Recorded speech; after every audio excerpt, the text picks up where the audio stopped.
Hello and welcome to Grumpy Gamers. You're here with me, Pete, and along with me this week I have Ben. Hello. Eddie. Hello. Kirk. Hello. And, as an extra special edition, we have Donnie from Pure Dead Gaming. Hello. Hello. He's back, baby. He's back. Yeah, my God, it's a full podcast this week, guys. Oh, yeah. It is. Well, we didn't expect Kirk to be on for 4 weeks. Cheers, mate. In a Yeah, row. no, Cheers, mate. honestly, we're Appreciate hedging it. our bets against it. Who's got money Maybe- on for next week? It was wishful thinking, but yeah, he's here. You bastard.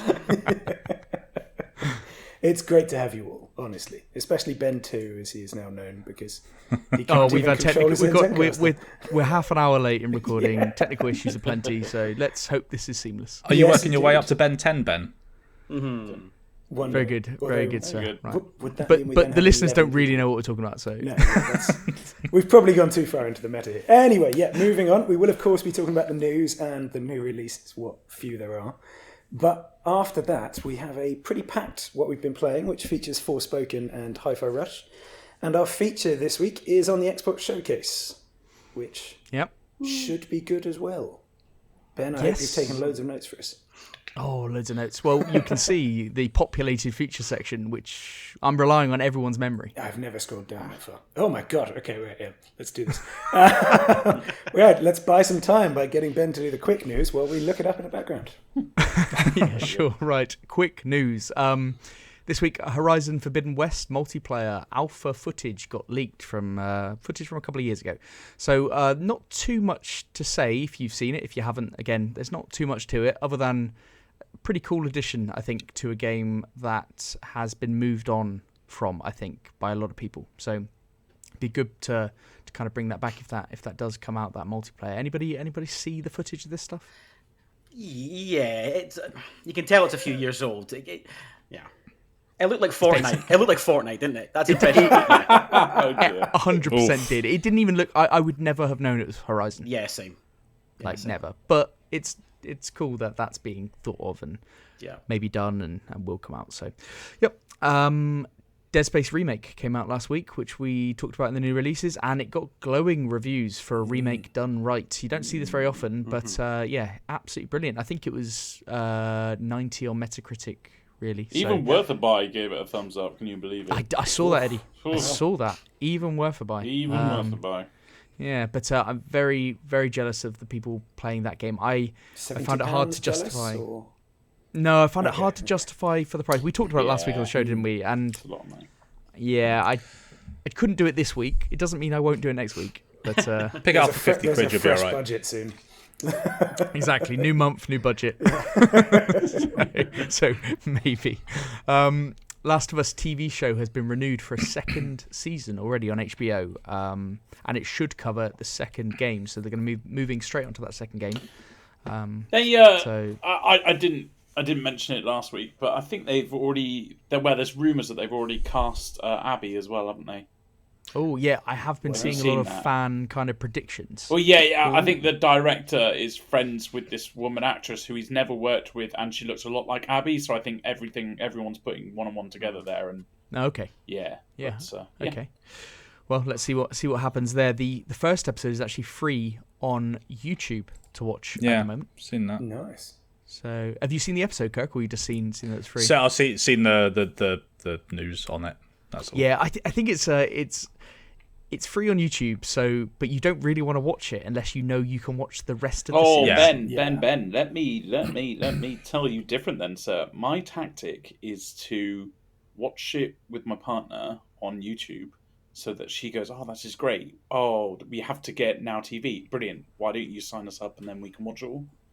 Oh, that is You snaky that is bastard. specialist. That is specialist, sir. I like that. You're just going to sneak 200 a IQ. sports subscription in there as well, I imagine. Maybe. Yeah. Oh, Hey, yeah, why if don't you you're just getting buy a Now TV, Sky? Eddie. Get Sky. Just get Sky. Just get everything. Get the whole package. Yeah. Everything. We've already got like 12 subscription bloody services. But Yeah. Fine. Let's get If you're one. getting Now TV, then you can just pop on Sky Sports for another 40 odd quid. She won't even notice. for that one jobs football again. game every month that I watch. Yeah, brilliant. So third episode came out last night. I watched that one this morning, and it's very emotional. That's, Yeah. You've Is said it that about still all of holding them. up? Oh, it's yes, still holding up. I Yeah, it's brilliant. think it's excellent actually now. I think it's got Nice. better. Do you know, I go on, Donnie. I wasn't expecting that third episode to be like that, Ben. My missus, she doesn't even know I watched it. I watched it this afternoon. I haven't even told her. So we're going to watch it ourselves tomorrow night for my first time. She has no idea. But this way you've prepped and can be I stoic. had to watch it, you know. Yeah. You can now be that's like- stoic yeah. through all the emotional bits as well. Yeah. Get to- It's so beautiful. What I love is that they don't give a fuck about episode length. They're just like, first one was 1 hour 30 odd, second was 45 minutes, third one's 1 hour 15. They don't give a fuck. It's going to end up being like 8 hours, but they're just going to chop it however they feel like it. Yeah. But I love that kind of TV because it's like, we are making it how long we believe it needs to be. Yeah. Yeah. It's not fitting things. It's not cutting things out to fit the parameters. Yeah, I like it. Exactly. I thought it was a fantastic episode. As I said, first episode I thought, okay. Second one was brilliant. Third one, excellent. So can't wait to watch one of the things I noticed, you know Pedro Pascal, and we always talk about how good he is. So far, he's not been in a TV show with less than 89 as a Rotten Tomatoes score. Yeah. It's crazy, right? Yeah, especially considering how far Game of Thrones fell at the end. Surprised it didn't drop below 89, but he's done solid work. Solid legend. Yeah. Absolutely. Next one, GoldenEye, came out on the Switch and the Xbox. So it was actually announced just before the Xbox showcase. And a bit of a bit of a clusterfuck from what I can see. The Xbox version, we knew it didn't have online multiplayer. So that was the big thing there. It didn't have online multiplayer, but the Switch version did. But the Switch version has weird mapped N64 controls, and the Xbox version has kind of like modern shooter controls. But the Switch version is almost borderline unplayable because of the way your brain works with a controller now and the control setup. It's just fucking awful. So it's an absolute shit show. I just don't know. That just seems like something so basic and obvious to at least put a controller scheme so that you can play the fucking game. But I don't know. But I think we said this when it was originally announced. Everyone was like, "Oh yeah, GoldenEye! Oh, this is amazing, amazing." People can play it for 10 minutes and just give up anyway. Correct. So yeah.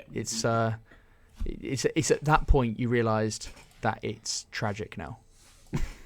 Yeah. So, yeah, it doesn't really matter, but big story. Next one, Football Manager 23 will launch on PlayStation 5 on the 1st of February. It's already on Game Pass, it's already on Xbox, but it was delayed on PlayStation for some reason. They had some issue with it. But now, what a way to play the game, eh? In 4K on your PS5. Beautiful. That's how it was designed, Kirk. Fucking hell. Designed with a PlayStation 5 in mind. Yeah. XCOM director and XCOM 2 director said that he's in the dark of any future games in the franchise. So if you're an XCOM fan, there's no new news. There must be renewed interest after Midnight Suns, which, reviewed incredibly. I thought it was amazing. I can definitely see another XCOM game kind of being revived now. But as is, no new news, so it will be a few years away. And lastly, not a nice one, but Annie Wershing, who played Tess in the Last of Us game, the first one, has died at the age of 45 after battling cancer. So that's quite unfortunate. That's shit news. Sad to hear shit news. But that's the quick news for the week. Yeah. Well, in the main news, I suppose the first thing to talk about here is that a dev for the game formerly known as The Day Before, has insisted that the zombie MMO is not a scam following the latest delay. So this is a developer from Fantastic who is basically rebuffing suggestions from the detractors, such as myself, that this now twice delayed and seldom seen open world zombie survival MMO is a scam, saying when the game comes out, people will finally see the truth. Yes, we will. That's a very big when, isn't it? Like, if ever a developer needed to change their fucking name. That's so true. Yeah, my God. So I'm sure everyone is a bit aware of this, that this has now been pushed back again. This was revealed in 2021, was meant to come out in June 2022. Then it was moved again to, then it was delayed by being moved to Unreal Engine 5, a month before that. And now, 2 months or so from when it was meant to be released, it's been pushed to November due to a trademark dispute on the name. Which is just fantastic work all round, really, isn't it? And we've seen 13 minutes of gameplay video for this, and then 59 seconds of additional gameplay, and that's it, right? Yeah. Yeah, no one's seen any more? That's great, though. Mm-hmm. Oh, yeah, those 13 minutes look fantastic. To be honest, it looks worse and worse every time you see it, though. That is They also definitely built a vertical slice for that original reveal, and it looks like it's just going a bit downhill from there. Which is expected. It is expected. It's not this. Yeah, this happens in video games, but yeah. So. Yeah, I mean, there was a big quote I could read out for this, but I'm going to keep it actually to the shorter bit, because basically they're just saying the same thing again until they get to this point where they start talking about, we didn't take a penny from people, no crowdfunding, no pre-orders, no donations. The game is fully funded by Mytona, one of the largest mobile publishers in the world, who check the game's build at every milestone as per our contract. So that is a very interesting point to make, at least for my part, because it's like, okay, so can't really see where the scam comes in from there, assuming what you're saying is true. But if it's not a scam, how bad are your team that these things keep happening? Like, yeah, it's a good point. They haven't taken any money, or at least from consumers. Yes. When we talked about this earlier, Eddie said that they probably have from investors, and that is very, very true. Yes, exactly. They were the most wish-listed game on Steam, and Eddie and I actually picked this as our most look forward to game. So, high expectations for this zombie MMO, especially in the wake of the Last of Us TV show, and I think people really do want that. And what they did fantastically a couple of years ago was put this 30-minute gameplay trailer out or whatever, and it looked spectacular. It looked amazing, and they probably did get a lot of investment. They got a lot of hype. They got wishlisted everywhere, and that's amazing. But they've used the platform mainly to promote other things they're doing. Yes. And it with this trademark dispute it's quite mind-blowing. It is a trademark dispute in America, and they are not based in America, so there's a certain level of I don't know, it's weird. Yeah, you see, I'd think that as well, but it's the fact that even later in that quote they talk about having very strong legal partners. Surely one of them gave you a heads up on that then. Like, otherwise they can't be that strong, can they? No, and it's all late in the day, but it might just be a convenient the whole trademark thing, it might I imagine it is a convenient thing for them to fall back on because they're just clearly not ready. These things take a lot of time, and we haven't heard anything. It's coming up to release day was the 1st of March or something, wasn't it? So something like that, yeah, maybe. And they'd said nothing. They said nothing. We all kind of saw a delay coming for whatever reason. Absolutely. Nobody expected this game to come out. It's just disappointing. Even when you guys were saying it was your most look forward to one, I was like, is it even a game? And I still... Well, Pete, they said like a week ago, they said that they were going to release gameplay footage this month. Yeah. And that would let people know the true state of the game or something like that. And you don't say that if you're just about to release a game. You don't talk about the state of the game. Yeah. It's not great, but it's just really unfortunate because looking forward to this one. I think you may continue looking forward to it for some time to come. For quite a while. Yeah. My God. Ben, just don't hand them any money, all right, man? Mate, not until you get the game. Got to hold me back, Eddie. That's the. He's one of the investors, Eddie. Like, come on. you got to hold me back / get my money back. But it's not on Steam anymore, is it? No. Yeah, I know. That's maybe really sad. At least if it was on Steam, so I could see it. I don't know, with like a different name. Like previously known as, or something else. So a couple of things here. It's not on Steam anymore when you search for it, and that could be due to the trademark dispute. But then you question that because the website's still live and everything else and the marketing and stuff is still live. So you don't know why it's just gone from Steam. Additionally, one of the key moderator that was like in charge of the Reddit or something like that. I think this is right when I say it. he has now started to question whether there is a game. And basically said, I don't know. Yeah, do you reckon they're going to come back in like a week or two with just synonyms for their current name as the new one?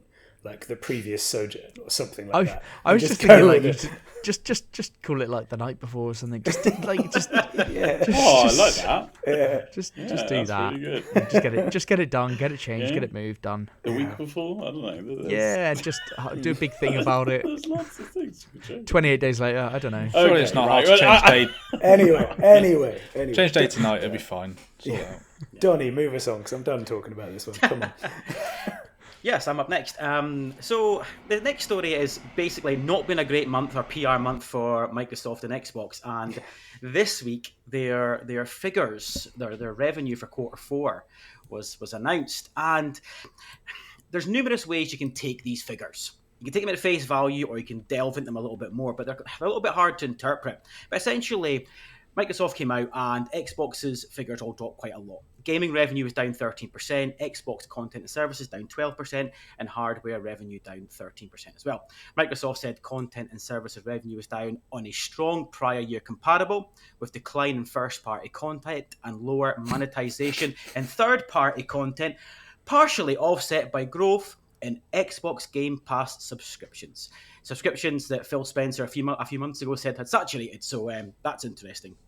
And this is obviously all around, we saw a lot of 10,000 employees paid off at Microsoft, which isn't that unusual, by the way. But obviously, 343 Coalition and Bethesda got hit quite hard there. But yeah, like I said, how you take these figures is an interesting one. Obviously, the obvious excuse was Q4 last year, they launched Forza Horizon 5 and Halo Infinite. But my argument in that is, well, 99% of those quote-unquote users was Game Pass. So how many of that was actually sales? So what's actually dropping in 13% gaming revenue here? Is there so many sales that 13% is a lot, or is it a low figure that actually dropping 13% isn't actually that much when most of it's on Game Pass anyway? 8 people who bought it. Yeah. That's the thing. It's so easy to take 13% because obviously Microsoft, they never actually give pounds and penny figures when it comes to these things, and knowing what the Xbox revenue is, it's very, very hard to know. But for me, the scary one really was hardware revenue down 13%. In Q4, at Black Friday, you could literally get a Series S for under £200. You were cheaper for a Series S than you were a Switch, and you get £50 off a Series X. So to see the hardware revenue down 13%, that's got to be alarming. It cannot be a good figure, because there's not supply issues like there were. The things are sat on the shelf with £50 off, It's I suppose an interesting one, isn't it?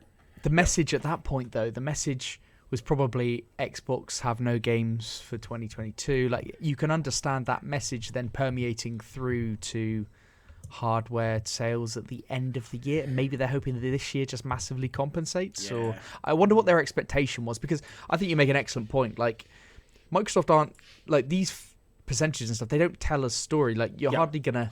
You're not going to get that story from interpreting this, only if you saw the actual numbers involved. Yes. And even then, you wouldn't be able to interpret. You need to know what their expectations were, how it's performing to expectation, and all that kind of stuff. It's very hard. I'd be interested to see how the whole market is doing as well, because obviously people are feeling the pinch a bit more lately anyway, aren't they? So if things are down around 10%, say, across the board, then suddenly they look more normalised, don't they? Yeah, but that's an excellent point. Yeah. Until we have that context, it's a bit hard to know for sure. And even comparing it to consumer spending habits across the board. So like, what variables do you need to kind of normalize in this equation to understand whether it's Xbox flagging or whether it's just the economy contributing, and PlayStation what they're doing, Nintendo what are they doing? It's you'd have to think as well. What, the console's been out 2 years now in terms of the hardware only.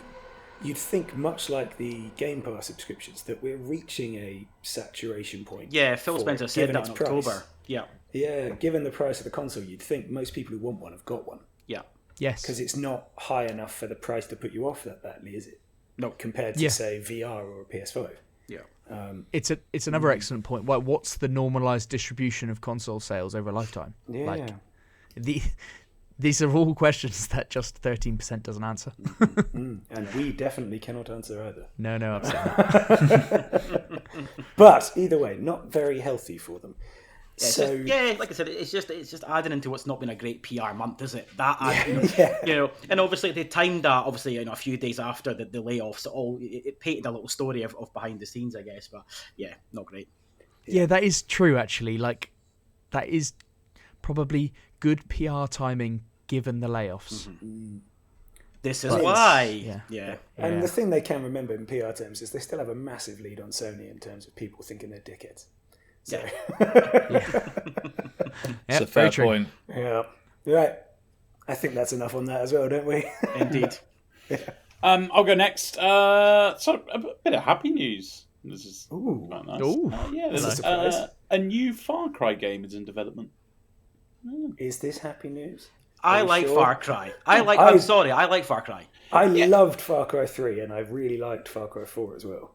Far Cry has a special... That was a backtrack, Pete. No. Far Cry 6. Far Cry 6. 6 was brilliant. I will die on that hill. 6 is a really good game. I'm so glad you say this because I made a pact with myself after Far Cry 5 to never buy a Far Cry game in the first month ever again because I was so disappointed. Understandably. But at the same time, Far Cry does hold a very special place in my heart. I got the first one when I was a kid in a free PC magazine, and I absolutely loved it. It's probably a big reason why I like first person single player games. But I haven't played number 6, and it's because I was really hoping for stellar reviews, but all the reviews when it came out was, yeah, it's okay. And that wasn't enough to get me excited. I've had it on my wish list ever since, and it is expensive, and it's not coming down. Is it still expensive, Eddie, is it? Well, let's have a look now. Although expensive is a relative term in this podcast. Yeah. Sorry, if it's over £30, then I'm not going to buy it. I also, Ben, I won't get this on. Funnily enough, after what I just said, I won't get this on PC. I enjoy the Far Cry games more on a controller for the Xbox. So, but no, yeah, I think it's over £30. It's never come down because I have it on the wish list and I get emails whenever it comes down. That's a lot. That is a lot, especially for an Ubisoft game. Yeah. Kurt, you must know some good prices. CEX, get some to frame. Why? No, don't know why you brought that in, but okay. Jesus. Anyway, so what's the story, Eddie? So basically, Ubisoft head Yves Guillemot mentioned both Far Cry 7 and Far Cry multiplayer game, a standalone multiplayer game, in an internal kind of company update. So that's been found out by Inside Gamer, but it's also been corroborated by Kotaku. They're all being made on the Snowdrop engine, which is the same engine they're making the Avatar game on. I am really excited to see what this standalone multiplayer game is as well. Oh, don't worry about that, Eddie. That'll get cancelled. Fair point. That'll be one of the 17 that get cancelled this year. Don't you worry about that, son. Yeah. That's getting cancelled next week. Don't worry. I thought this news story will bring us all back up, but there you go. Ben just have you noticed that there seems to be quite a few of these single player driven games lately that are getting multiplayer expansions or add-ons, aren't they? Yeah. Sony's got 10 in development alone. That just tells you where the market's going. Games as a service. I don't want to play with people. I don't want to play with people. They just make too much money. They just make too much money. Yeah. Plus, I think they love throwing out the announcements of these so that when they cancel like a dozen games, half of them are ones they'd never started anyway. Yeah. It's like, all these multiplayer things, we didn't bother doing them, but we got back in your head for a bit. I don't mind a massive games as a service push because all it takes is one of them to be good that you like, and it's like your game for so long. Yep. Yeah. I don't mind that. Like.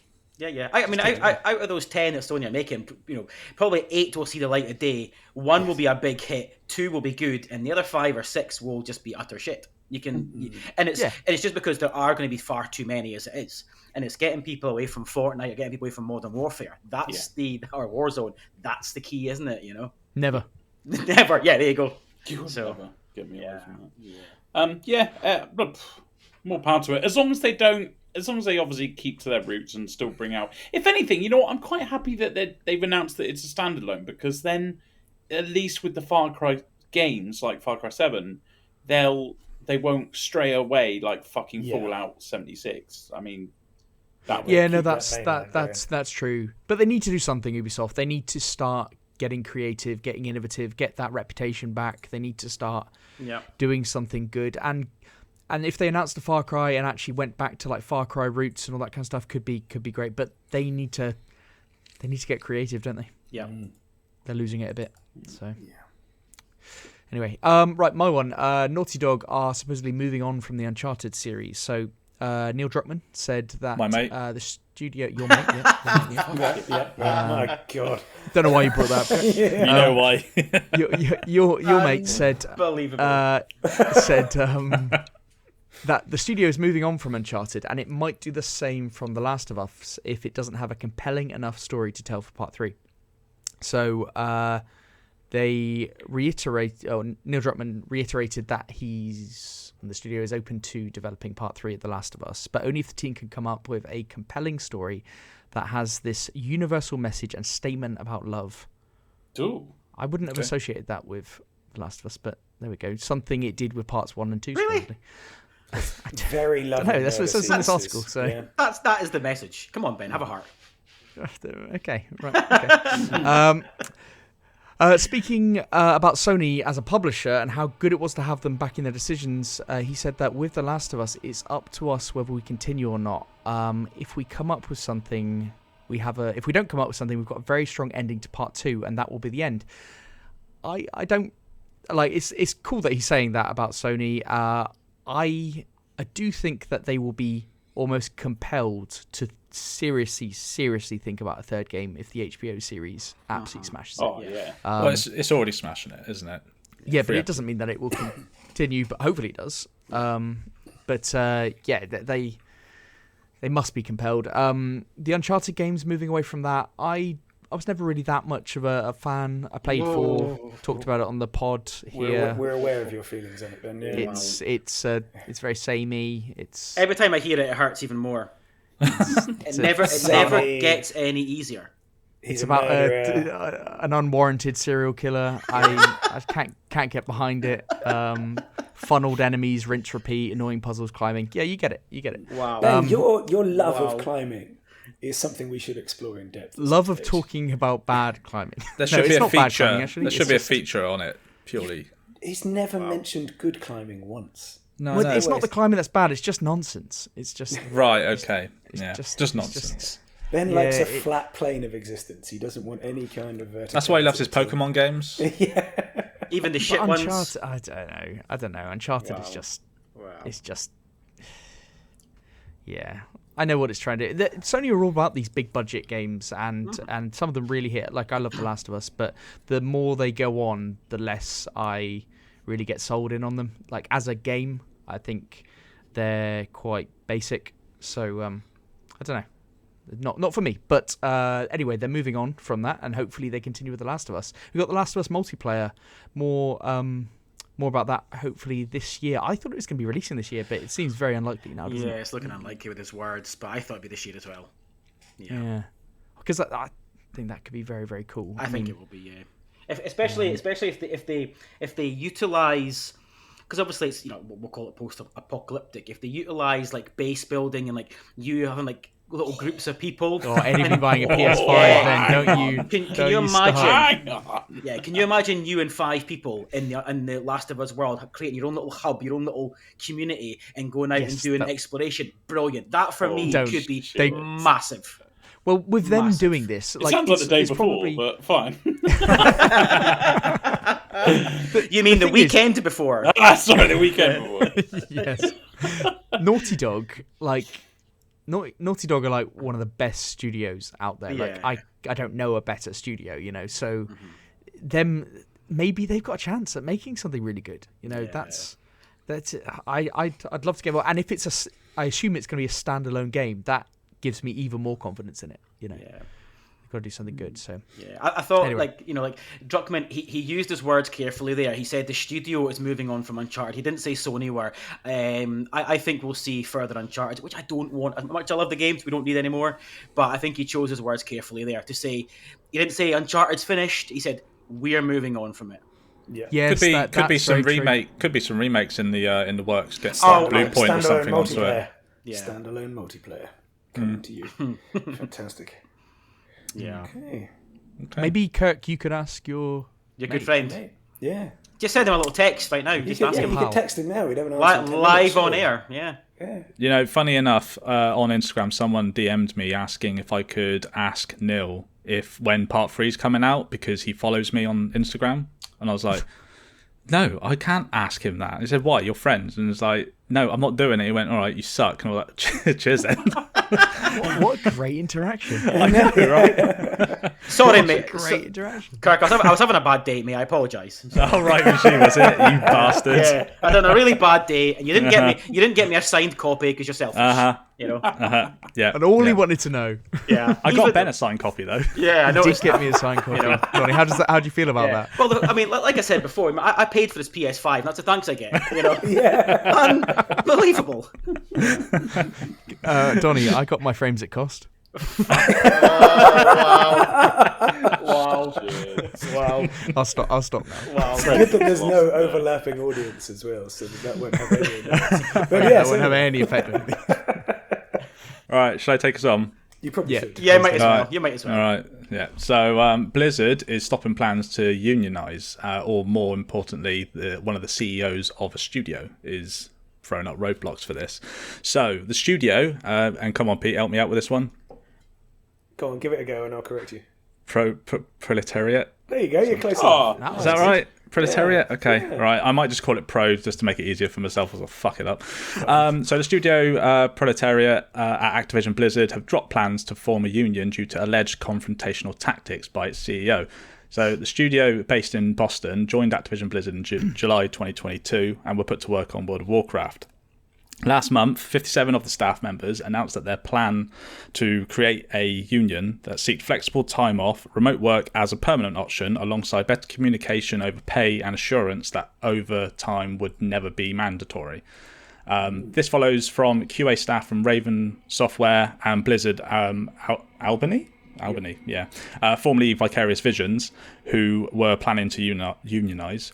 These studios had faced struggles to do so. However, studio management at Pro have seemingly stopped this in their tracks. So, a quote from Communication Workers of America, or CWA for short, and have quoted this, and this is via gamesindustry.biz. Quote, unfortunately, Pro CEO Seth Sivak chose to follow Activision Blizzard's lead and responded to the workers' desires to form a union with confrontational tactics. Like many founders, he took the workers' concerns as a personal attack and held a series of meetings that demoralized and disempowered the group, making a free and fair election impossible. End quote. So it isn't understood that the CWA has an agreement with Microsoft that they are not to interfere with unionization plans should the Activision Blizzard deal go through. And this follows on from Microsoft voluntarily recognizing a 300-person union of ZeniMax studio testers, of which staff work across Arcane and ID Software. So basically, we've heard a lot of toxicity in the Activision kind of camp, haven't we, before? And this is just another kind of knock on the head with why not allow people to have this open forum to discuss this, and why take it as a personal attack in that respect? To be honest, it's a little bit of man does job. Because there's not many CEOs who want their staff to be unionised. Yeah. That makes it more difficult for them. But it's not exactly thinking for anyone other than themselves either. Exactly. And I would hate to work in a company. I've worked in places, we've been through this before, I've worked in places where it's completely fucked with the way that the chain of command goes, and You've made as places employee. toxic. Say again? You've made places toxic, is that what you're saying? No, I haven't made places toxic. Well, You definitely have. All right, You've also worked guys, in them. shut up. All right, we don't bring the personal life into this. We played Halo with you. We know it works. All right, TK Maxx. Right, but basically, I've worked in places before where you got people at the very top, like director levels, that just basically shit on everybody underneath, and you just don't feel valued at all. And it's there's a reason that people want to unionize, because they want better work conditions for themselves. They obviously love the work that they do, but to work under leadership which is crap, basically, it's not right. It's not fair, is it? Yeah. To be honest with you, I wish. I know, listen, this is perfect world stuff, but I wish when Microsoft, Xbox were obviously trying to buy Activision Blizzard King, I wish they'd somehow negotiated to get the Blizzard part to fuck and got rid of that, because most of the toxicity is within that group. You don't hear much about Activision or the King side. I just wish, because it just seems like that's the bad seed, isn't it, of that whole ABK thing. I wish they'd just gone, we don't want that. Bobby, you can fuck off, take the rest of it, and we'll just take and I don't know, it's in perfect world stuff. I just think Microsoft being associated with it, just like, just awful, from just rancid, that place. It really is. They have some of the best IPs, though. That's that part of what I know. Call of Duty is obviously the main thing, and the mobile games, but Blizzard has such tremendous value as well. Yeah, look what it comes with, though. It does. I mean, this particular story, it's. I think Pete makes a good point about Manda's job. Obviously, but there's not a lot of information here, is there? There's not a lot of information that's been. Part of me does feel like these Activision and Blizzard are sometimes easy targets for stories. We don't know enough about it. Like, there might be legit stuff in here, but there's not too much of genuine substance, I think, in what the Eurogamer article says anyway. Yeah. Mm-hmm. Just to put on the other side. A lovely positive to end on yet again. Yes. We're good at that, aren't we? We always do. Yeah, the news. Yeah. There's a lot of good news. That's what I like about 2023 so far. And anyway, move into new releases, shall we? Where it's all positives, right? I mean, to start off badly, it's quite a slow one. Yes, it is. It's Kick us off with the biggest one on the list, Eddie. Come on. I feel like I've fucked us over by saying, like, it's been such a good couple of weeks, blah, blah, blah. It has, yeah. It's been a great couple of weeks. Yeah, that's... sorry, boys. It's not looking good. Right, first one coming out is the day before. We've been lying this whole time. Coming out on everything as long as you send your bank details to their developers. No, right. First one is Rhythm Sprout. Sick beats and bad sweets. What a name. What a name. Just get ready for the blurb then. Coming out on PC, Xboxes, PlayStations, and Switch, February 1st. Enjoy chill, lo-fi walks and fight bosses to K-pop, EDM, and hip-hop inspired tracks. Features a quirky story, 30 handcrafted levels, and various EX modes to refresh your gameplay. Woo, nice. Oh, yeah. It's a rhythm-based, cartoony type of game. Similar mechanics to, the Beat Sabers and Guitar Heroes, the way it comes down, you have to do it to the beat, that sort of stuff. Not hi-fi. Yeah. I mean, there's a similarity or two. There is. There's a free demo on Steam as well, if you want to give it a go. It's not my kind of game, but what do you guys think? Oh, even at free demo, it's too expensive for me. For fuck's sake. His time You are a is miserable too shit, precious. aren't you? Yes, Kirk. We've had 119 episodes to see that. Oh, man. Yeah, Ben, I'm going to look for you, because you normally like shit. Please don't. Like, nice. Right, you went in hard on me there, but yeah, no, nothing for me, sir. Yeah, Nothing for me on this round. Nothing for me either. It's very ugly, isn't it? Garish. To be honest, I thought its looks were one of its redeeming more features. positive parts. I don't know. I couldn't look at myself in the mirror knowing I've just paid for Rhythm Sprout, Sick Beats, and Bed Sweets. It sounds like a fucking N-Dubs album from 2002. Hey, let's not criticise N-Dubs. I mean, there's nothing for that. Exactly. Oh, mate, I know that this type of game, if Eddie bought this type of game, I know he would be like down. He'd be mentally depressed for a week or so. I know you would. Oh, I would, yeah. Even if I You'd be like, downloaded I've the spent demo. that yeah. money. Yeah. I can't believe it. I've wasted my time and money. Yeah. He'd be Joe I'd be Exotic with devastated. I'll never financially recover from this. Yeah. Yes, That's it. absolutely. I don't- All £9. Yeah. It's pure ready. Fuck yeah. Well, good job on not buying it. Next one is, well, we really turned the tables here. This is a goodie. Deliver Us Mars. PC, Xboxes, and PlayStations. February 2nd. Deliver Us Mars is an atmospheric sci-fi adventure taking you... adventure game, in case you taking you on a suspense-fueled high-stakes mission to recover the Ark colony ships stolen by the mysterious Outward. This is a single-player, story-driven action-adventure game. The visuals look great. It uses the Unreal Engine, that's why. Music from award-winning composer Sander van Zanten. I think this looks fucking good. This could be a real gem. Pete, I'm going to come to you because I think you mentioned before you're looking forward to this game. Yes, I have done, and I am very much looking forward to this game. It's just exactly the kind of game I like to play, isn't it? These sort of ones, and I think beautiful might be strong. Just some of the stuff seems a bit. I off. thought Eddie's saying visuals look great. If you Well, no, I think the thing is, if you compare it to like No Man's Sky and Emprion, I think it's the visuals aren't going to get in the way for me. That's the key. No, it's not. No, it's fine. It's very much like the Last Stop, if people know that. It's those types of visuals. No, I don't actually know that. Okay, good. Yeah, good. killed conversation massively there, Ben. I know, But I am definitely looking forward to this, and I most likely will be playing it. No. Ben, is it a Yeah, I think it looks movie really you're good. talking about? Yeah, it's on the wish list. No, The Last Stop's on Game Pass. Oh, yeah, I know. It looks nothing like this. What? No, it does. Have you seen the climbing sequence?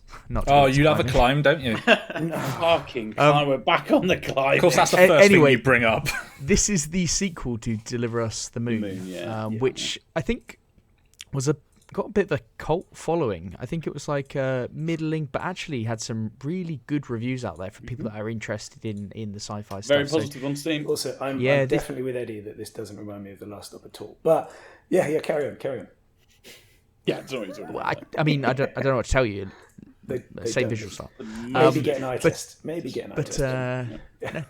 absolutely not. Just go and watch Last Stop. It's. I think it looks great. I really like it.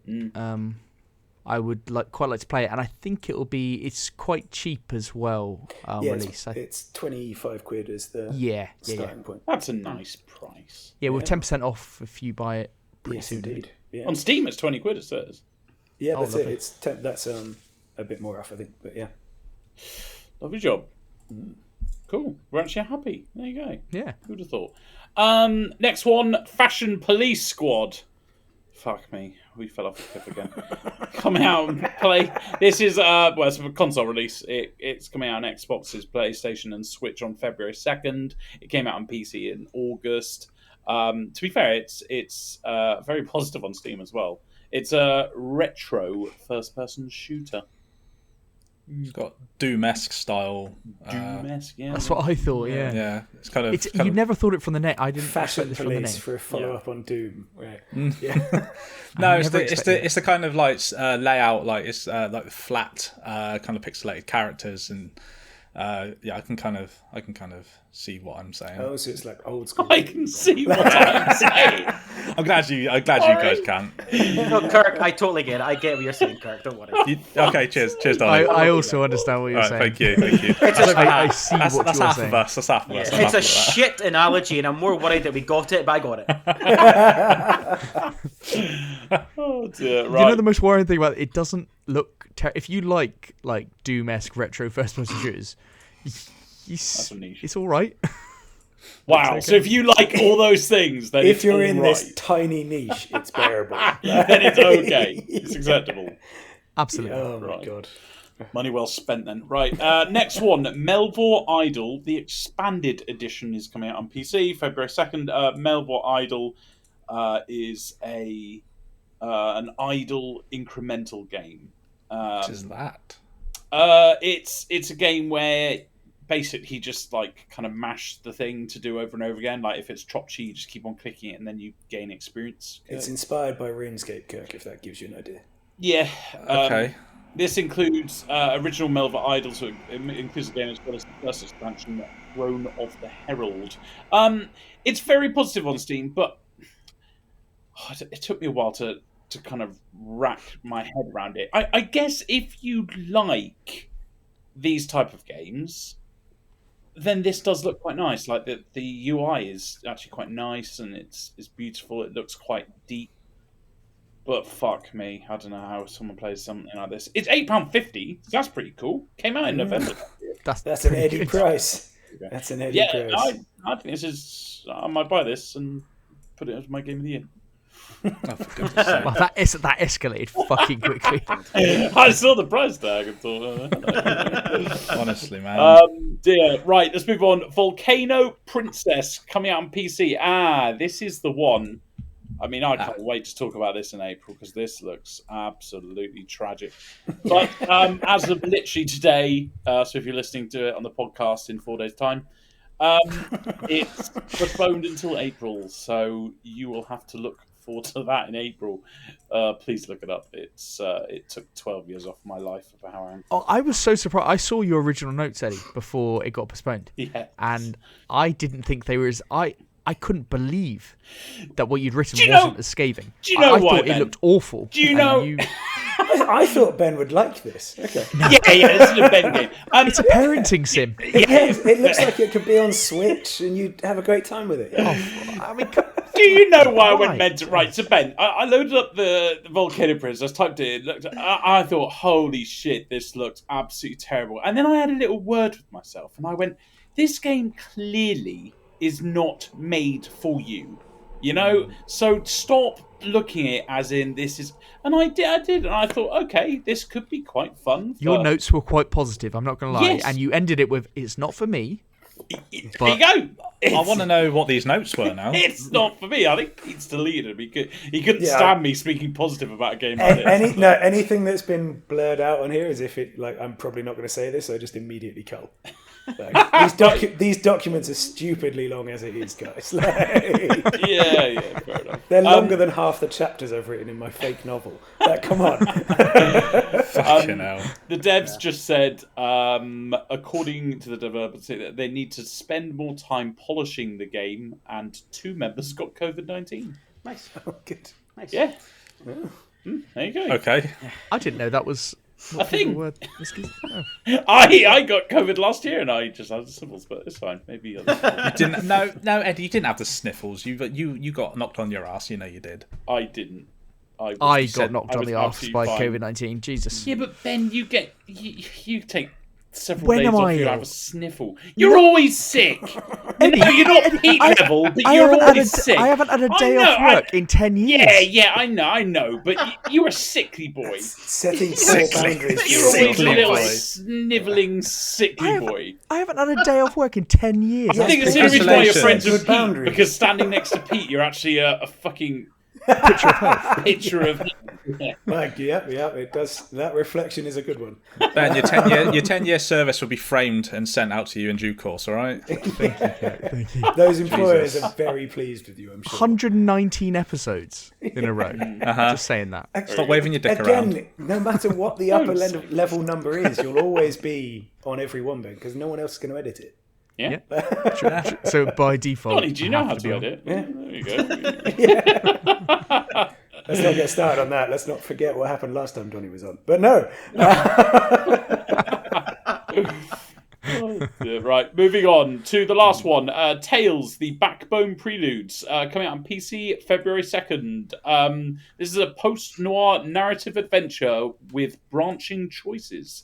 It is an intertwined series of vignettes about change, circumstance, and consequence. Guide 4 characters through formative moments in their lives in a dystopian Vancouver inhabited by anthropomorphic animals. Fuck you with a blurb like I that. am so happy. You'd almost got through the entire thing without a single wording fuck up. Fuck Then you did you. 2 in about 4 words. Yeah. Fuck you. This is an adventure mystery game where your choices matter. This actually has a gorgeous.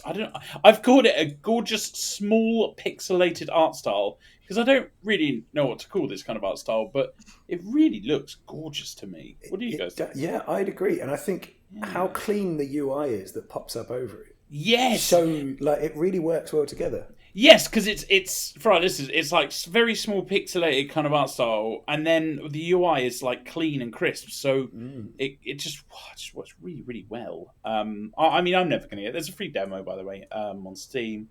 But what do you think about the game? Is this interesting, any of you? You know, I think would love this. Punk.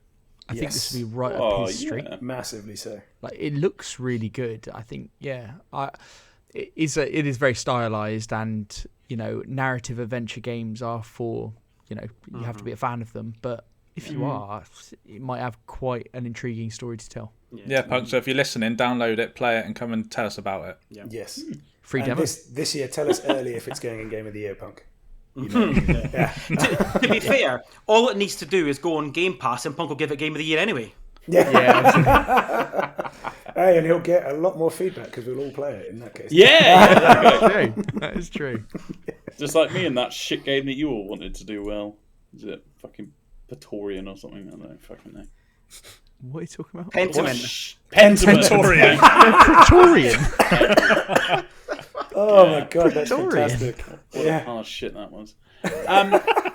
Right, that is it from new releases. My pick of the week has got to be Deliver Us from Mars. No matter what Ben says, I think this looks really good. And I think it looks great. I'm just it saying that you said visually it looks great. Ben, no matter Ben, what you think. That's its You are weakest useless. part. No one wants to know your opinion. That's what Thank I'm saying. you. Clearly, Kirk. its weakest part. Kirk, I'm enjoying you lurking in the background and then just coming in with the odd Little haymaker. snipes. He's not going talking bigger. at all, and then he's little just sneaky. sniping from distance. Yeah, I don't that's have it. much to say this week, and that's all you're going to get. Well, you can make up for it now, Kirk, because we're kicking off what we've been playing, and I'm sure you've got yes. a lot Okay, to talk so about. Oh, Okay, good. yeah, I'm no, looking forward that's- to hearing what you've played. I have been playing more of The Last of Us Part 1. I will say, I'm not actually going to talk about it because I'll probably do a better kind of like discussion on it once I've completed it. And also, Ben, you're playing it as well, aren't you, at the moment? I am, yeah. I'm playing. Yeah, so you can obviously jump in with me when I do that. But I actually came to a realization. I've got to a part in the game which I do not remember at all from when I played the remaster like 4 or 5 years ago, and I don't think I actually completed the first game, which fucking baffles me because I was sure that I completed that alongside God of War and Spider-Man, but I think I only played like half of the original game. So I basically. This is all new to me, which is fantastic because I'm playing obviously the definitive version of it essentially. Yeah, it's just I'm really enjoying it. I'm nothing much more than what I've said in the past at the moment. It's just it's a really kind of emotive story and just cracking on. So Nice that it was really good so good first time round that it hooked you. it was a different time in my life. I'll back up Kirk here and say I've probably played genuinely a couple of thousand of hours of Fallout 4, and I've never completed it. Oh, wow. There you go. I mean, realised... no, that doesn't back him up. Last of Us is like 9 hours long. Oh, Yeah, yeah, there's a bit but of sometimes you don't need to complete a game to say that it's a really good game. I feel like No, that's true. no, that is true. But I feel like a story-driven game definitely got to. Yeah, definitely. If it's yeah, AI, I mean- then what the fuck are you doing? Yeah. Yeah, I don't know. Well, no, to be fair, that's a lot of time for someone who put 20 minutes into Dead Space. Like, I know, right? Yeah, proportionately, yeah. And And gave us a gave whole a full review and on it as well. balanced I review, swear to yeah. God, when I buy the remake and complete it, You're never buying it, Come Kirk. on, Kirk. Get over it. it's in the fucking be post. real. It's already on its way. Jesus, it's just fucking just words just spill out your Are mouth, you don't they? They framing don't it mean for someone, anything to Kirk? you. Because you've not bought it for yourself, have you? I've actually put the frame up on my store now. Actually, yeah. A lot of people are asking for it because everyone's fucking loving it. So It'll be signed. yeah. It'll be signed by Glenn Schofield soon. Watch this, and I won't get you involved. you fucker. Right, okay. Moving on from this. So you played nothing but that for now, Kirk. That's cool. Yes. Yes, okay, cool. Let's move it on to something good. I believe, Donnie and Ben, you've been playing something pretty big. Yes, something very new. Anyway, Forspoken. Okay. Caging. Yeah. I've gone in calm there. You know, Good old Forspoken. No, listen, I've been hot on Forspoken since it was launched, or since we first saw it as Project Athia. I always thought, you know what, this thing looks great. And it's been a bit controversial of late, shall we say, throwing out review codes to about 6 people, embargoing it the morning of doesn't exactly help your case there. But Ben, I don't know about you. I clocked 20 hours on it so far. There's a lot about this game. Like, I feel as though there's been a lot of controversy, especially in the last week, about dialogue and people posting videos of what they're classing as cringy dialogue, and I'm just like, what are you talking about? Like, can I on the dialogue thing? Please, yeah. It's not bad. It adds to the game. Yeah, like I genuinely think it's fitting. Yeah, I mean, there's 2 types of dialogue. Obviously, you've got this sort of story stuff where you've got this young woman who's, she's a hustler from New York, so that is her personality, and I feel as though like the conversations kind of reflect that. I wouldn't want her to be prim and proper in I just feel as though, picking little bits like that. Like, I feel as though like the conversations are basically like they're conversations you find in any buddy cop movie since 1987's Lethal Weapon. Yes, absolutely. And which obviously is ironic because the protagonist Frey, like her rap sheet is as long as Mel Gibson's, so that kind of works out quite well. What? It's a joke. But and as well, you've got all these like. Don't get me wrong, when you're in combat, right, and she's making all these little comments and things, where she's getting excited because she's throwing magic around, it's a bit cringy, right? It is. But anyone who's played 2018 Spider-Man, it's through that entire game. So I feel as though, well, why does Peter Parker get a pass? Because 100%. It's one of those things that there's a bandwagon people jumped on, yes. And it's fun. People find it fun to rag on it. Well, like it was that and really in the build-up, bad trailer, wasn't it? Yeah, it was poor trailer with that. But equally, that part of the big thing is when she goes like, "Oh, I just move shit with my fucking mind," like that thing.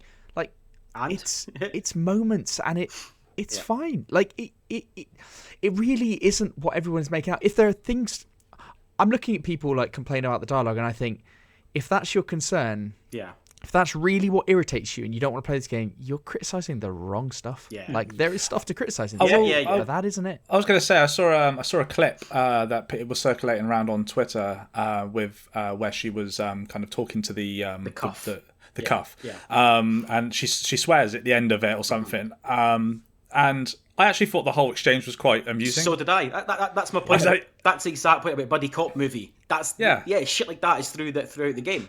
I think it's a problem. I thought ACG made an excellent point about the swearing piece, because a lot of people say that it swears. He said something to the effect of, when a game's in development for 4 or 5 years or what have you, what is considered like colloquial, how people speak and this type of stuff, it moves on. And so if you're speaking in a certain way and style, that could be out of date very quickly by the time you actually release the game, but it covers itself by just swearing a lot, because that doesn't go out of fashion. Swearing never goes out of fashion.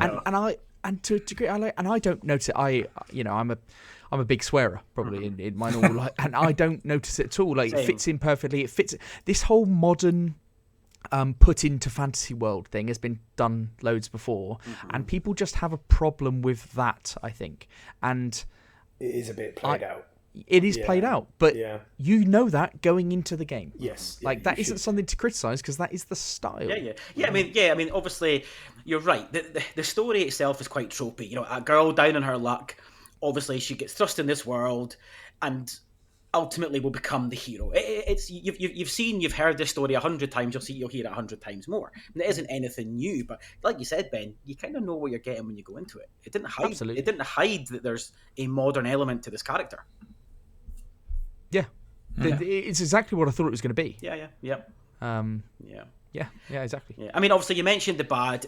Visually, this game is poor, guys. Is it? Wow. I've heard this. Honestly, guys, I was very quick. Oh, no. I was very quick to criticize Elden Ring for looking like a PS3 game. So does this. There's times where you're in the town, you're like, you know when you see games, right, and it's like pre-alpha footage where it's just showing like little characters moving and like in a surround, like and around it it's just like white or like a blue background, but it's not supposed to have any texture. It's like that sometimes. Yeah, just chiming in on that. Like when you start the game up, you immediately notice, like, because it's in modern setting, you're like, oh. Yeah.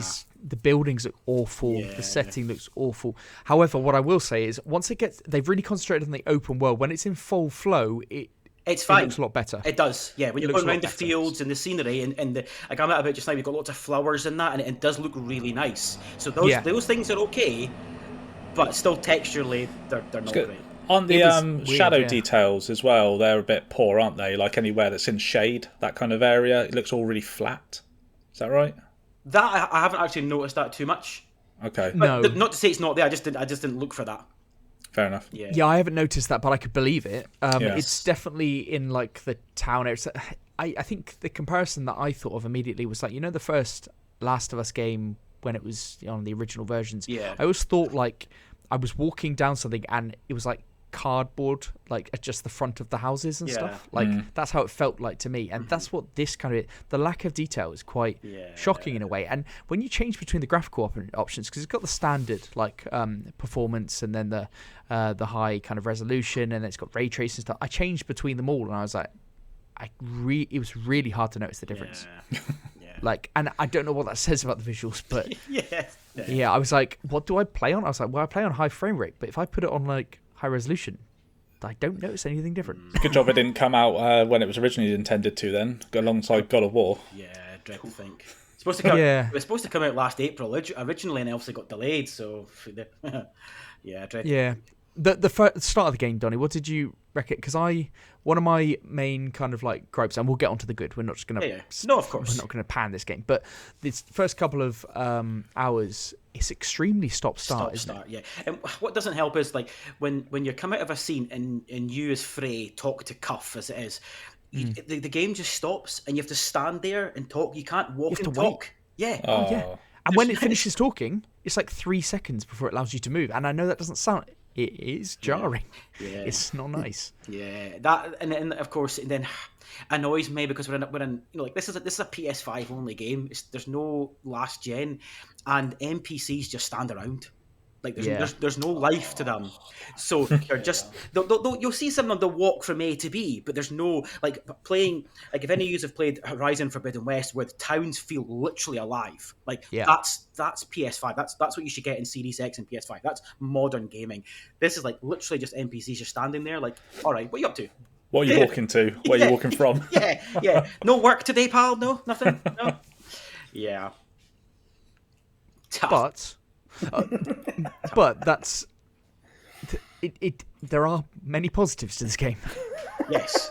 Yes. The framing is going slightly awry here, but go on to the good. Yeah, we've started on the negative. We have, right? But to get the bad out of the way, because the good, the combat, guys, is fucking brilliant. Ooh. Like the mix of spells you have between your sort of left and right triggers, where like your left one's more of a sort of support magic, your right's kind of the aggressive one, is brilliant, and it's so fun. And you've got dozens of spells between your sort of two triggers, and there's like the only sort of timeout with them is using them once. You can just flip between spell, and just do lots of different combos of spells, and it's great. It really is. And that I can't see that getting boring, particularly where I am now, where I've got past the first boss, so I've got new spells, and it's all like fire. So I'm like releasing like big walls of fire and stuff. It's fucking brilliant. So that side of things is so rewarding and so fun, and I can't fault it there at all. And that's something I think when you start the game, I think you have to get to the stage where it allows you to do free-flowing combat, because for a long time, like the first few hours, once you've got into the world that it wants you to be in, you're just like, please let me do it. Yes. Please let me play, because actually the combat, even when you start with very few spells, which I think then get out of date quickly once you got the proper big bad boys and do the first boss, but you can tell, you can go, there is something here, and it is fun, it's impactful. The only problem I had with it was the controller mapping, which I changed everything. I really don't like the triggers on pressing the trigger constantly. So for me, I don't really like the PS5 controller. I had to remap it and everything, but it allows you to do that. That's quite It allows cool. you to change everything, and I thought that was brilliant. So what did you move your R1s, R2s, and Ls? Well, I first of all moved it to face buttons, and then I moved it to just R. I switched R1 and R2 eventually, just because I wanted a click, just so I could press it constantly. I don't like pressing R2 constantly. Like, that's why I wouldn't like to use like single round bullets in shooters. I just don't think it works well on the controller. So, and it just hurts after a while. It's just not great. But if you remap, but as I said, it allows you to remap it, and I did that on the demo as well. I remapped on the demo, and I took the resistance off the triggers and all that kind of stuff, because I'm just like, fuck this noise, this fucking controller, just be normal. But it's once you get over that, like, the combat is fun. Yeah, and the world has so much in it. Yeah, it's like huge. You're overloaded with different things, dungeons and stuff. You're, wow, okay, this is fucking cool. Yeah, it kind of goes into kind of full Ubisoft mode, which, depending on your your opinion on that and whether you like that or not, will determine if that's for you or not. But you can miss all that out, just beeline the story. And I believe you can beeline it. I think it's about 15 hours you can. Well, that makes sense. That does make sense. Like, because the first like checkpoint, the first thing it wants you to go to, you can do so much stuff in between. Find little huts and it'll tell you more places, all this kind of stuff, or you could just go there. Yeah. So where I am now, it's the same thing. You basically got like 3 areas before you get to the next story boss. So it's massive. And like I said, it's your choice to do it or not. If you do it, you'll be stronger. If you don't, then who cares? Just go and enjoy the story. It's overwhelming, the amount of stuff. It's very, as you said, Ubisoft was very Ubisoft, it's a good example. Yeah. The one of the things that I would say though, and I'd like to get your opinion because you played more and have more at your disposal. My thinking is that the movement is quite loose, and I don't know whether that will carry on or you get much better at it. But I find like the combat movement and stuff quite loose, and movement around the world, and I think at harder difficulty levels that could be a bit problematic. It could be, especially if enemies get behind you, I guess, because sometimes that does catch me out as well. But I just find the traversal so much fun. Yeah, but how you travel around is pretty good. It's great, particularly when I've now unlocked like a grappling hook. So I can. It's so fluid. It's really, really good in that sense. Yeah. Well, I think there's a lot to this that people are missing. Yes. And not really giving the time. And to be honest, it is a long game. And not a lot of people have the open world thing where they want another one right now. There's Hogwarts around the corner. Yeah. I not sure that I'm going to play too much more of this for the moment. I probably will play in time. It's just there's a lot going on, a lot coming out. I wanted to be part of the conversation now, but I always kind of was like one foot in. And I think with these types of games with an open world, it has to take you, and you have to fully commit to it. But I'm going to probably give this back to my girlfriend, let her have it, because she's really, really looking forward to play it. And there's nothing. She's the one who paid for it, right? They're off a fucking game bag. But there's nothing for me to say why you wouldn't play this. I think it seems quite good. Yeah. Well, I'm going to keep playing because despite obviously the negatives that I said, guys, like, I am very much enjoying this. Like, for me, I think the current score is was about 66. I think that is harsh. This game should not start with a 6 at all. It's not an 8 by any means, but it shouldn't be in the 6s. I do think there's a little bit of snobbery maybe in there, but no, I'm going to continue because I am enjoying it, and I'm doing the review for the Pure Dead Gaming website as well, so I kind of have to. You do not have a choice. Fuck's sake, Craig. So, I think for people, if your reason for not playing it is because of shit you read online, don't make that the reason. Yeah. Don't play it just now because you don't want to pay £70 for it. That is fine. Wait till it's either on PS Plus or it's £35, half price. Yeah. Then pick it up then. Don't let your reasons be people being nitpicky about fucking MCU-esque dialogue. Do you know what? Those films do pretty fucking well for themselves, so maybe stop being a bit so snobby. Yeah, I second everything you just said. Yeah. Absolutely. I think a price drop will happen because, unfortunately, this has got run over with comments and people who haven't played it. You say that tonight, just before we started recording, this week's sales came out and it was number 4 on the list. Oh, that's good because I heard that. Yeah, Dead I heard Space that number originally- 1, and it nailed it. Obviously, Dead Space. It was number 4, so it's doing Oh, fantastic! all right. Because I did think I saw it on Steam charts. It was like 37 or something. Yeah, but it's that never, may be it's because never going it's to stay on Steam. Steam. Yeah, exactly. Yeah, That got blown well out of proportion, didn't it? Yeah, so that is Alright. encouraging. Then that's good. Hopefully, it keeps it up for a couple of weeks and get some comeback on this because there's good in this and maybe they might do more. Who knows? Yeah, indeed. Grand. Yeah. Eddie, that's your cue. Thank you. I didn't want to have to tell him again. I thought, to be fair, I thought I was going before you guys, so I'm glad you guys have remembered me. Yeah, I've been playing This Land Is My Land. This land is my land. That is a song, isn't it? It is. Yeah. Oh, good. Oh, I should have. From the Northern Highlands to the Western. There we are. Northern Highlands. No, that's It's not. a Scottish song. No, Clearly. let's ignore this. Then. Hang on, I've gone down a dark road here. I did that out. Don't worry about it. So, yeah, This Land Is My Land. It's from the developers of Game Labs. Those famous people. They do a lot of naval games. Like 7 of their 8 games they've made are naval games. So You've said this before, I'm sure. You said that before. So there's some odd niches, aren't there? no, I think you're thinking of the cycling ones and the I was going Warhammer to say, games. because we found that one who just do cycling other than Warhammer. Yeah. And now Oh, we've right, we one have that found do that, naval yeah. That's so games. weird. Yeah. Cycling and Warhammer. That's so fine. You guys do your thing. But A this lot of overlap. This came out in October 21. It's been on my wish list since early access. It came out early access in May 2019. It's been on my wish list. It's probably one of my longest games on my wish list. But it got a deal over Christmas, the old winter sale on Steam. Beautiful thing. So I bought it. I bought it for, I think it was like £10.90 or something, guys. So, that's pretty big for me. It's expensive. It's 20 times more expensive than the last game I reviewed, which was 69p. So this is, how to describe it. It's described itself as a stealth action RPG. It's kind of a game where you're a Native American in the olden times when those darn English came over and started taking over their country With So when they were getting smallpox. brutally persecuted. Right, okay, cool. All right, whose side are you on here, mate? Fucking hell! Why don't you go live with the Native Americans? So What you did. Anyway. And literally what you're doing. and then we slaughtered them all. Yeah, it's exactly what we did. Yeah. Right. So let's get a bit lighter. So you're a Native American, and it's kind of your job to expand your clan and kind of push back all the evil people. And that's kind of the whole game. The game is kind of split into 2 halves, in my opinion.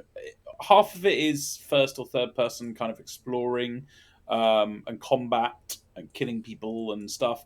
And the other half is like camp management, where it's on a menu. And This is why you wanted to play. Okay, yeah, I got it. It's kind of my perfect game, really, because the camp management system is really quite large. There's lots of things you could do. You could literally control each person on every single one of your bases to craft things, to go out exploring, to pretty much anything. You can even create your own war parties and stuff go and kind of expand your empire a bit. And what's quite cool is I thought, because it's an indie game at the end of the day, so I thought when you were going to do these things, they would just go off on the map. But no, they're actually in your world. You can follow them and you'll see them doing their things and whatnot. So that was quite cool. I was really quite happy with that. The visuals are okay. They're I would say they're good, but Ben will criticise me for that. I actually, so I bought this over Christmas, and Let me check it out. I quickly loaded it up on my parents' little TV that I was using on my PC there, and it looked awful.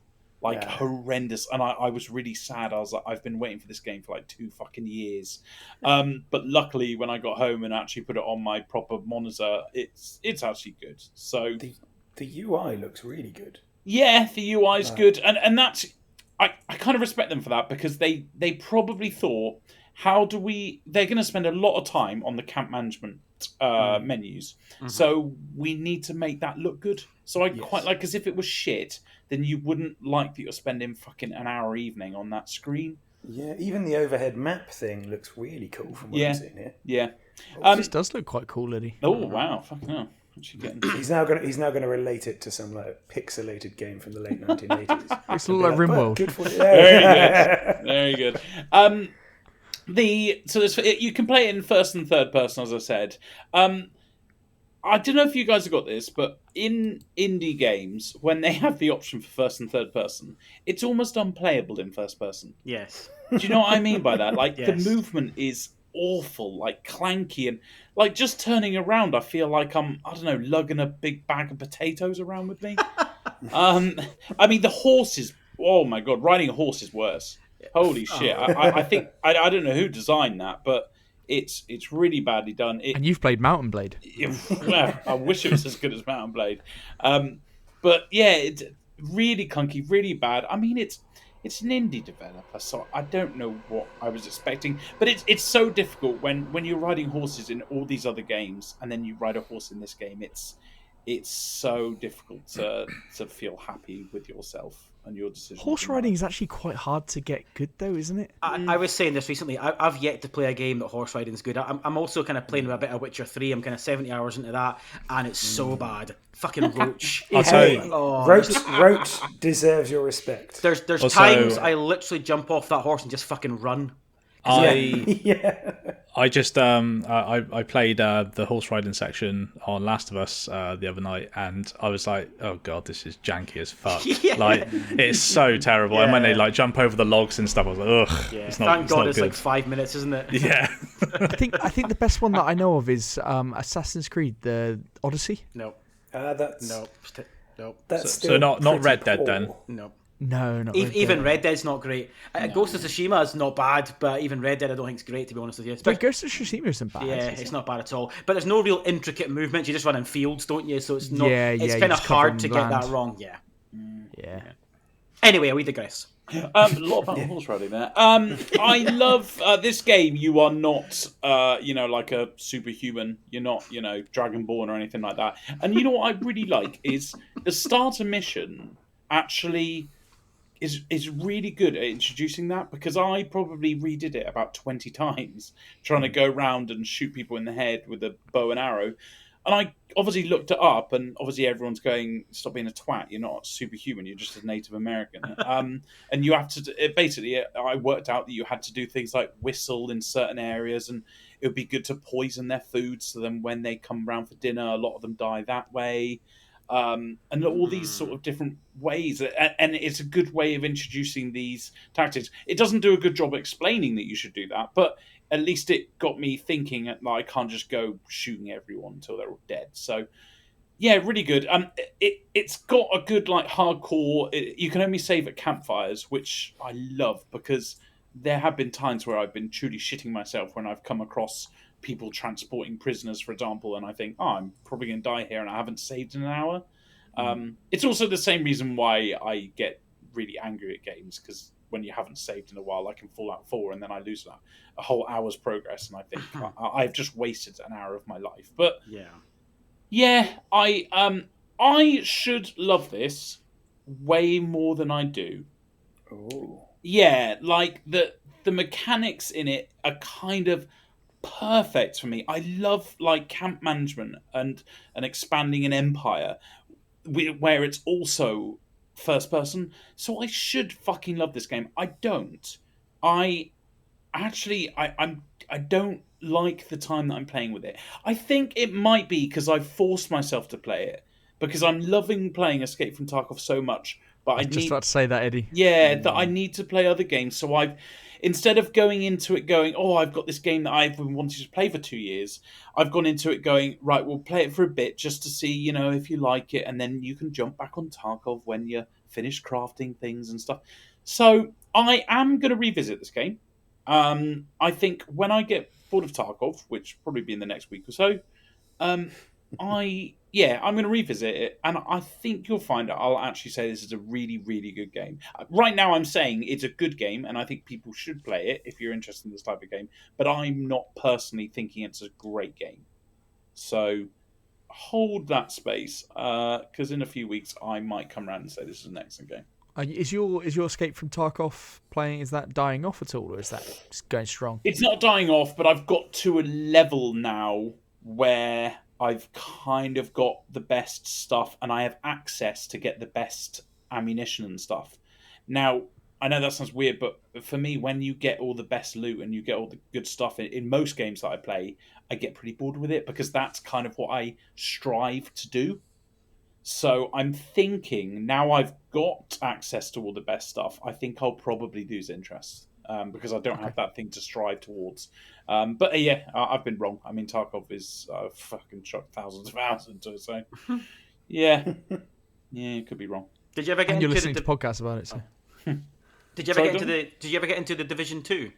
I did. Absolutely loved it. It's so weird because a lot of people that I highly respect said it was a shite game. Oh, I enjoyed it, yeah. And I absolutely loved it. I loved it so much that I went out and bought the Division 1, which I was quite disappointed with. But I mean, what did I expect with the Division 2? In fact, I like Division 2 so much that I bought it twice because I think I bought a digital copy No, I think I bought a disc copy, lost the disc in a move, and then I bought it again when it was on sale on digital. Oh, nice. So, yeah, I really, really enjoyed that. Because I've not played Tarkov, but they're very similar, are they? I think. In a way, Yeah. yeah. I mean, one's third person, one's first person, so that's quite different. But, yeah. Both shooters, I guess. Wow, you really fell down, didn't it? You're under the bus a little bit there. All right, cool, good. Well, we'll look forward to hearing more about it in the future. Yeah, I know, Ben, you played something else as well, haven't you? Yeah, just played a short amount of Mayo Kenshi, the game that we talked about a few weeks ago. One of the new releases. Yes. Yeah, we all really like the look of it. And it's following on from...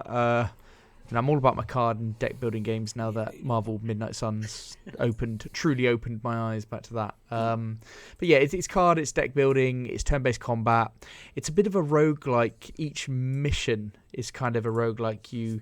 So you're this samurai mage, which you talked about before. Yeah. It caught my eye because it looked great on... Or when we looked at it to kind of look for the new releases, I thought, wow, this really looks quite cool. It doesn't look quite as good when it's in action and it's quite basic. But I'm playing it on Steam Deck, and that was important to me that I had a new game on the Steam Deck, and I quite like turn-based games and things like that because it works quite well for it. Yeah. And it runs fine, so it hasn't got the playable or the verified or anything like that. It's just, but it works well. But you have to kind of play the game for a bit and map your own controls and work out what's best for you. So because of it's just like mouse and keyboard, so you have to figure it out a bit. But essentially, it's every mission is almost like a bit of a roguelike. You've got your deck, and your deck slowly improves over time as you do more missions and some side missions and stuff. But ultimately, it's during each run where your deck improves and you get new cards and stuff like that. But it's actually quite brutally hard at times. I've had to replay even some of the starting missions. You have to replay because you just don't get, you can't not kill people around the map and stuff like that. So essentially each mission will be an objective of getting to a place, killing something or doing something. And it's like hex-based movement. You get a number of movements per turn. You get to play your cards, which will be like attack cards or defense cards, spell cards, things like that. Yeah, it's certainly interesting, and I think it's one that I will plug away on in the background because it's on the Steam Deck and it's easy whilst I'm just watching TV or something. It hasn't blown me away from the start, but it seems like a good deck building game. Cool. Nice. Ben, when you would say missions, is that like, because I noticed the thing I really didn't like about this game, I wish this was just a kind of an open map against other people's. Not like that, yeah. Yeah. Each mission is almost like a sandbox map. Right. Okay. And it's not like you've got armies and stuff. Like That's certainly where I am anyway. You've got your one mage. You unlock other samurai mages as you go through, and you get to choose which ones you have, and then you level them up and stuff. But you choose your guy that you're going in with. You've got your deck. You may have a perks that you've unlocked that you can kind of put, but essentially each run is like a roguelike. So you start with the base deck that you've been building or whatever, and then you add cards during your movement around the map. You can visit dojos or visit marketplaces, things like that, to get different things along your journey, which could be a mission could last 20 turns or something. So you have to do something within 20 turns, or you have to defeat this enemy before it smashes up this castle or something like that. So quite simplistic. I think it might go places from here, but as I said, it starts off and there's a learning curve to start with, and I've had to restart quite a few missions. I think this game really appeals to me. Apart from that, I just really wish it wasn't. I know, Eddie. I thought the same thing. I didn't quite realise that part of it, and the whole roguelike individual mission thing. It could appeal to some, or alternatively, I'd probably rather what you're suggesting, like a large map, deck building, armies, like almost like I know this, almost like a Warhammer deck building type one. Yeah, that would be really interesting. Take my money. Take my money. But no, this isn't it. But it could be good. I'll let you know if I, as it progresses, if I love it. Cool. Fantastic.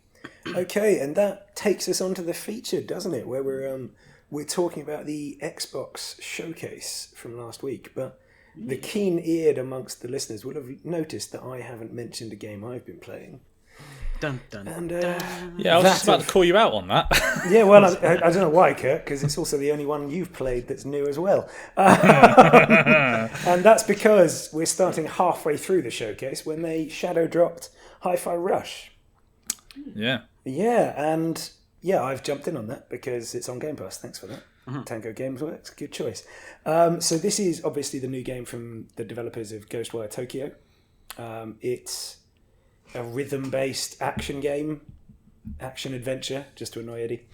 Don't use the word game. And I suppose the first thing that drew me in with it is the fact that it's got quite a lot of good songs from interesting bands involved. And they do actually immediately come into the gameplay.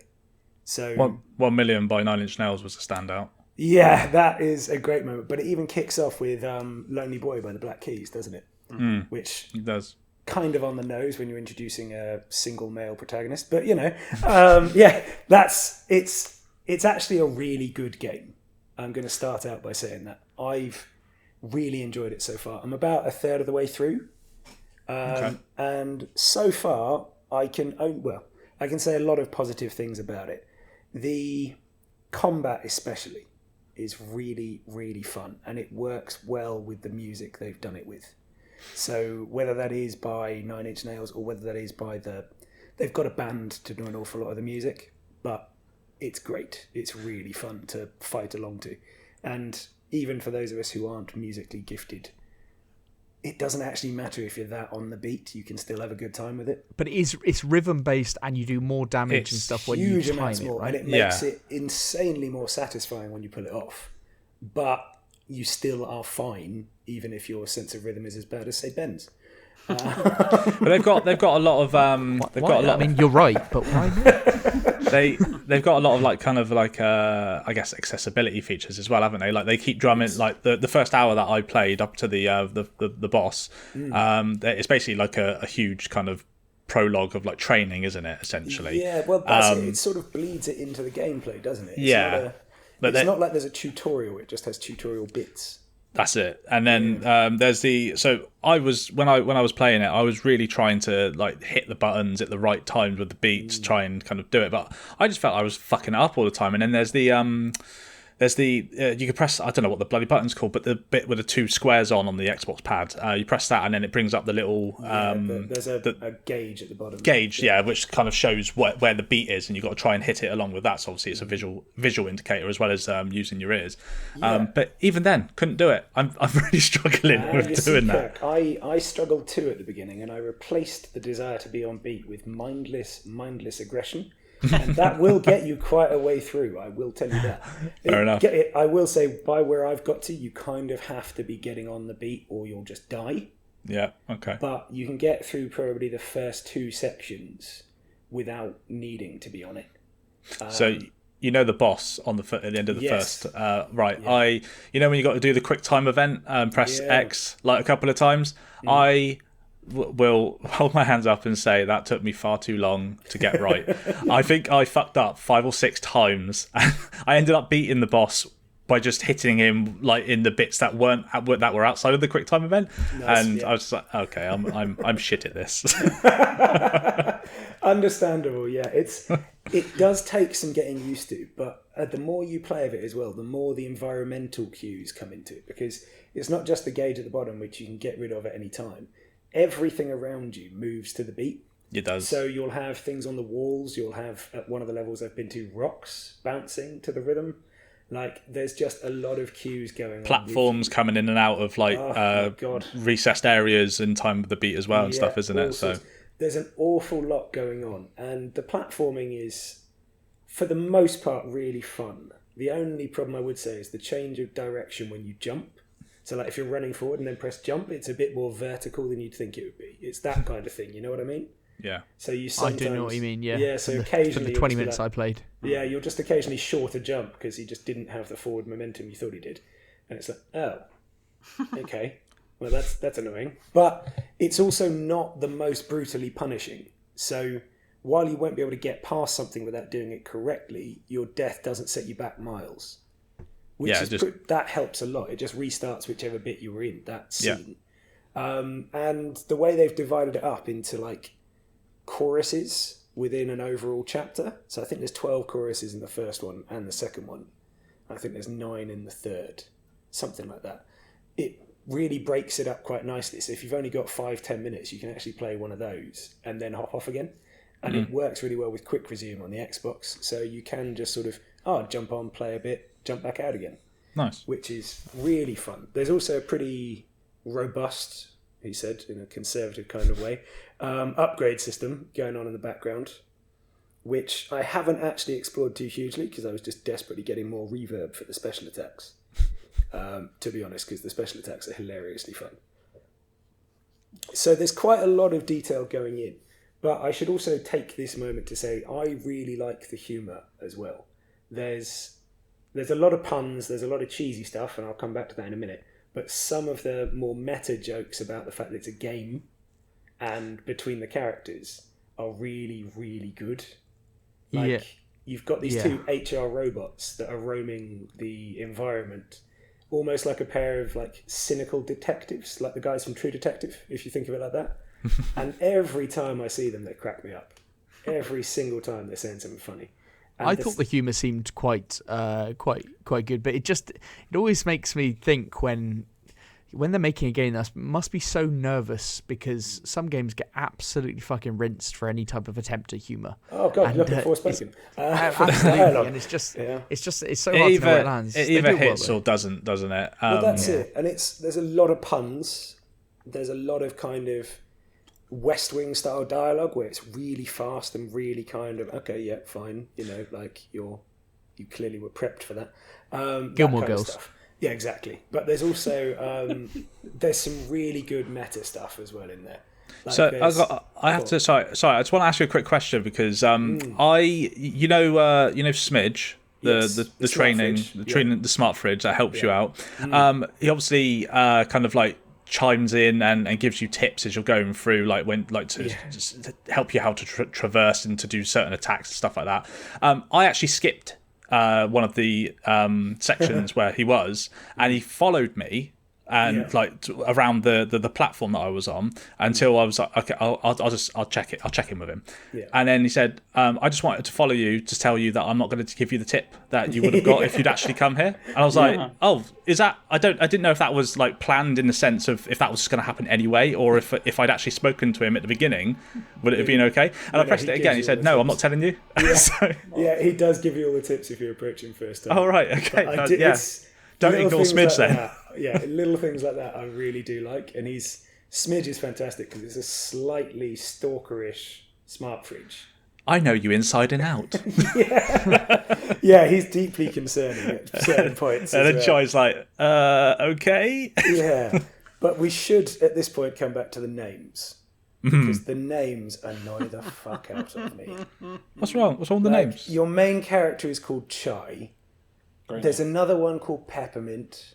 Nice. You've got Macaroon and Cinnamon. Peppermint, maybe? It just winds me up. Like, you took it too far, guys. Come on. You get wound up about some of the smallest things, don't Oh, you? it's just so annoying. Like, the moment someone says, my name's Peppermint, it's like, right, I'm leaving you behind. Like, oh, no, I can't. You're tied into it. Okay, right, sure. Fuck's sake. I get that, Pete. I'm with you. Thank you. I'm Thank you. with you, And, man. like, I'd just say with this game, I don't know. Did any of you watch the event live? I watched it live. Did anybody else? Yes, I did actually. You did, Co. Yeah. I don't know if you thought like me, because this was like midway through the showcase. We'll go through the other stuff in the showcase, but this came up and I was like, okay, this is their like kind of reveal. I didn't know any leaks beforehand. I kind of avoided anything. Didn't know this is happening. Whatever. And I was like, okay, and it almost like they've released this now. They released it on Game Pass. They like that night. yeah. And my instant feeling was that is a great move, Yeah. because I'm not sure this would have done that well, and it would have been forgotten about. But they did a good presentation on it, and the actual developers and stuff there, very well done. Like their presentation of it, I thought pulled people in. But whilst this was all going on, I was like, oh, is this the reveal? Fuck's sake. And then it was like shadow drop, and I was like, okay, right, fine. And then everyone went crazy on the. I think everyone loves a fucking shadow drop. Everyone loves a shadow yeah. drop. You love a They shadow do. drop. But we should... I do love a shadow drop, but I don't think this would have got the. I don't think it would Well- have been anywhere near what it would if they hadn't have done that. So I mean, I kind of get your point, Ben, but especially with it being on Game Pass as well. But it's on Steam for 27 quid, Good and price. it's a 10 out of 10. Yeah. Of Oh yeah. No, 4,000 there's no reviews. denying it. They've got people to play it, and people are loving it. and There's no denying it. This is it. So it's not even just that it's on Game Pass, though. If you know No, what I mean. no, absolutely not. And I wasn't not suggesting that. I'm just saying that what they did was excellent, because Yes, otherwise, I incredibly think well the interest, my hype during that showcase would have been rock bottom at that point. Yeah. I'll tell you what, I love the presentation of it. This very stylized and shell shaded graphics are fucking awesome. Yeah, it looks nice. This is the thing I would say. I really think we need more AA games with this level of production value. Yeah, definitely. Like, it's really well made. It looks great. It feels good at almost all points. It sounds fantastic. And it's really fun. And you don't have to play it for 2 hours to get something out of it.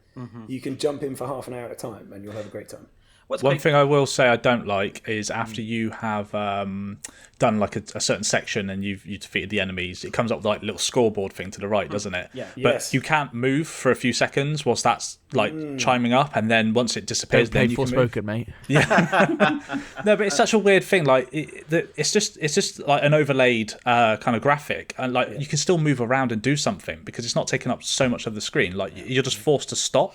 Yeah, I will say actually that is quite clearly bugged out on my version as well, because every single level I get my score and then it comes up with the overall score across the story, and it'll give me the score, which is anywhere between a D and an S. And there's been quite a few more Ds than S's, I will say, especially in the early stages.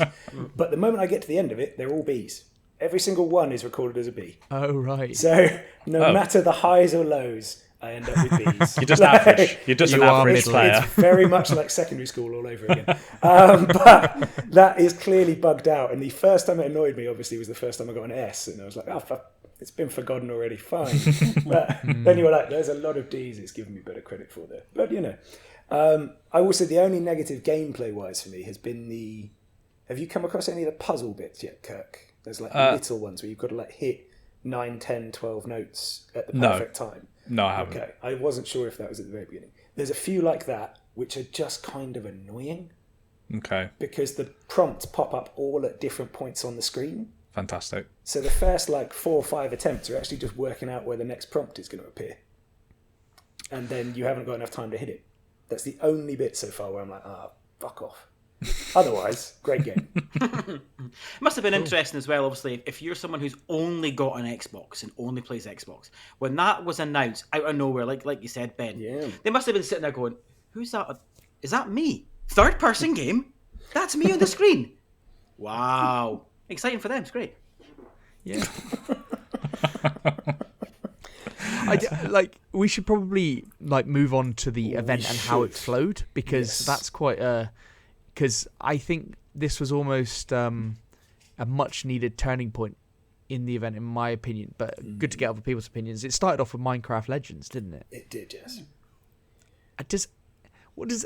Has anybody got anything? I'm not being negative about the game because I'm just not going to play it, because it's all multiplayer, and I just think it seems way too much for me to even begin. It's not something you can just dip into from the looks of it, especially if you're not a big Minecraft guy.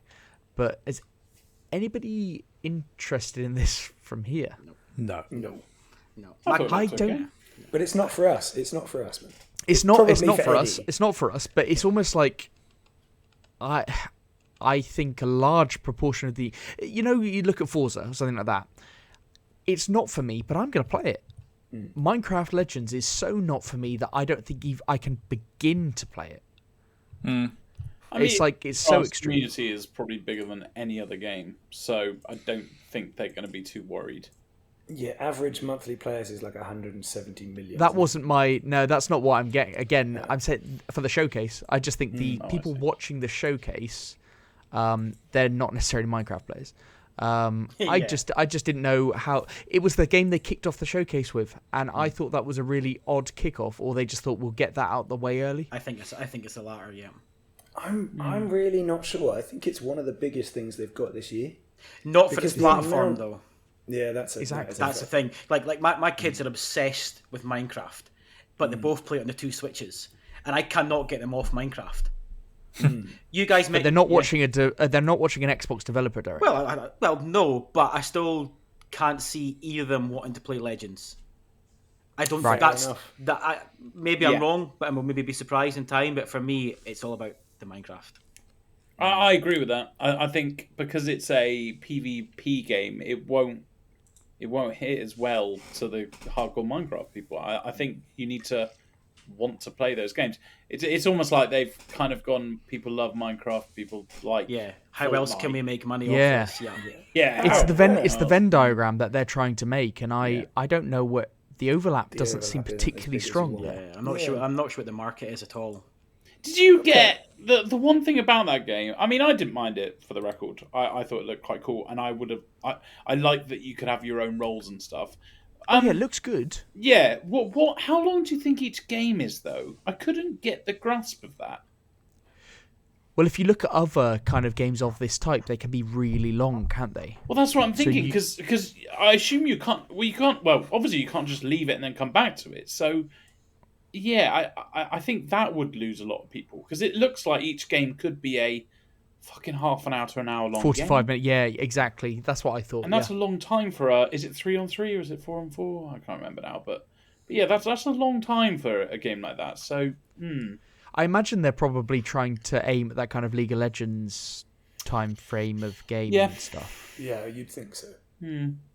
Yeah, I don't think Legends in the title. I don't think it'd do well, but at the end of the day, I guess it's good that they're branching away from something like Minecraft, but also still keeping the Minecraft in. So I don't think exactly it will damage their wallets.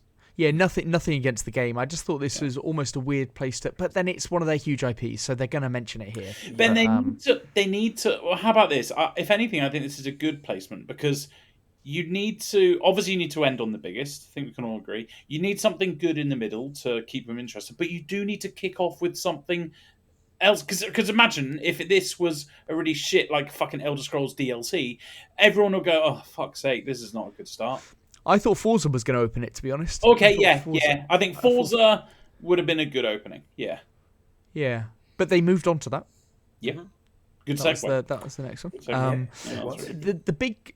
I mean, Kirk, you're the most into that here. Do you want to talk about it? Sure. I mean, it looked fantastic. Obviously, there was a mixture of it was used in all in-game footage, but there was a mixture of cinematics and gameplay that they were using. But even the gameplay looked great. And they confirmed about the in-game ray tracing as well, which I'm quite interested to see how that actually works. Was that a jibe at Gran Turismo, right? I think so, yeah. Yeah, it was. I laughed and said that at the time. So, yeah, it's a big one, yeah. Thank you. The thing that's obviously hugely disappointing is we don't have a release date.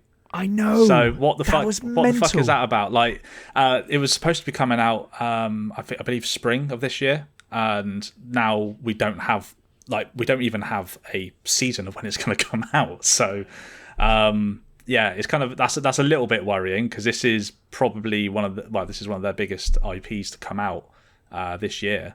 That's I think it's a real shame. I thought March would have been a fantastic date for it. Yeah, definitely. What else they've got going on and to build up. I was actually quite looking forward to. I had it in my head. I was like, oh, this is a March game. The thing is, the racing games like this, like the simulator games, have always been, in my eyes, one of the true showcases of what next gen hardware can actually do. Because like Gran Turismo has always been at the forefront of that, and then obviously when Forza Motorsport came about on the Xbox, it was the same thing. And like we still don't have any real next gen games yet. Not anything truly like that shows what they can fucking do. Mind blowing graphically. Yeah, and I want to see it in person on my own screen using my own Xbox, not just watching a YouTube 4K video or something. I want to see it all working in front of me and just go, oh wow, so this is actually the kind of shit that we can expect now. Yeah. And we don't have a fucking date. So. But like I thought at the very least, I was saying at the time, like they did show about 3 seconds behind the car, like in game. Mm-hmm. Everything else is in game engine and everything. But I wanted them to just show just a tiny bit of a lap, just the thing is behind the car. The showcase that we saw last year, they did show. Do you remember?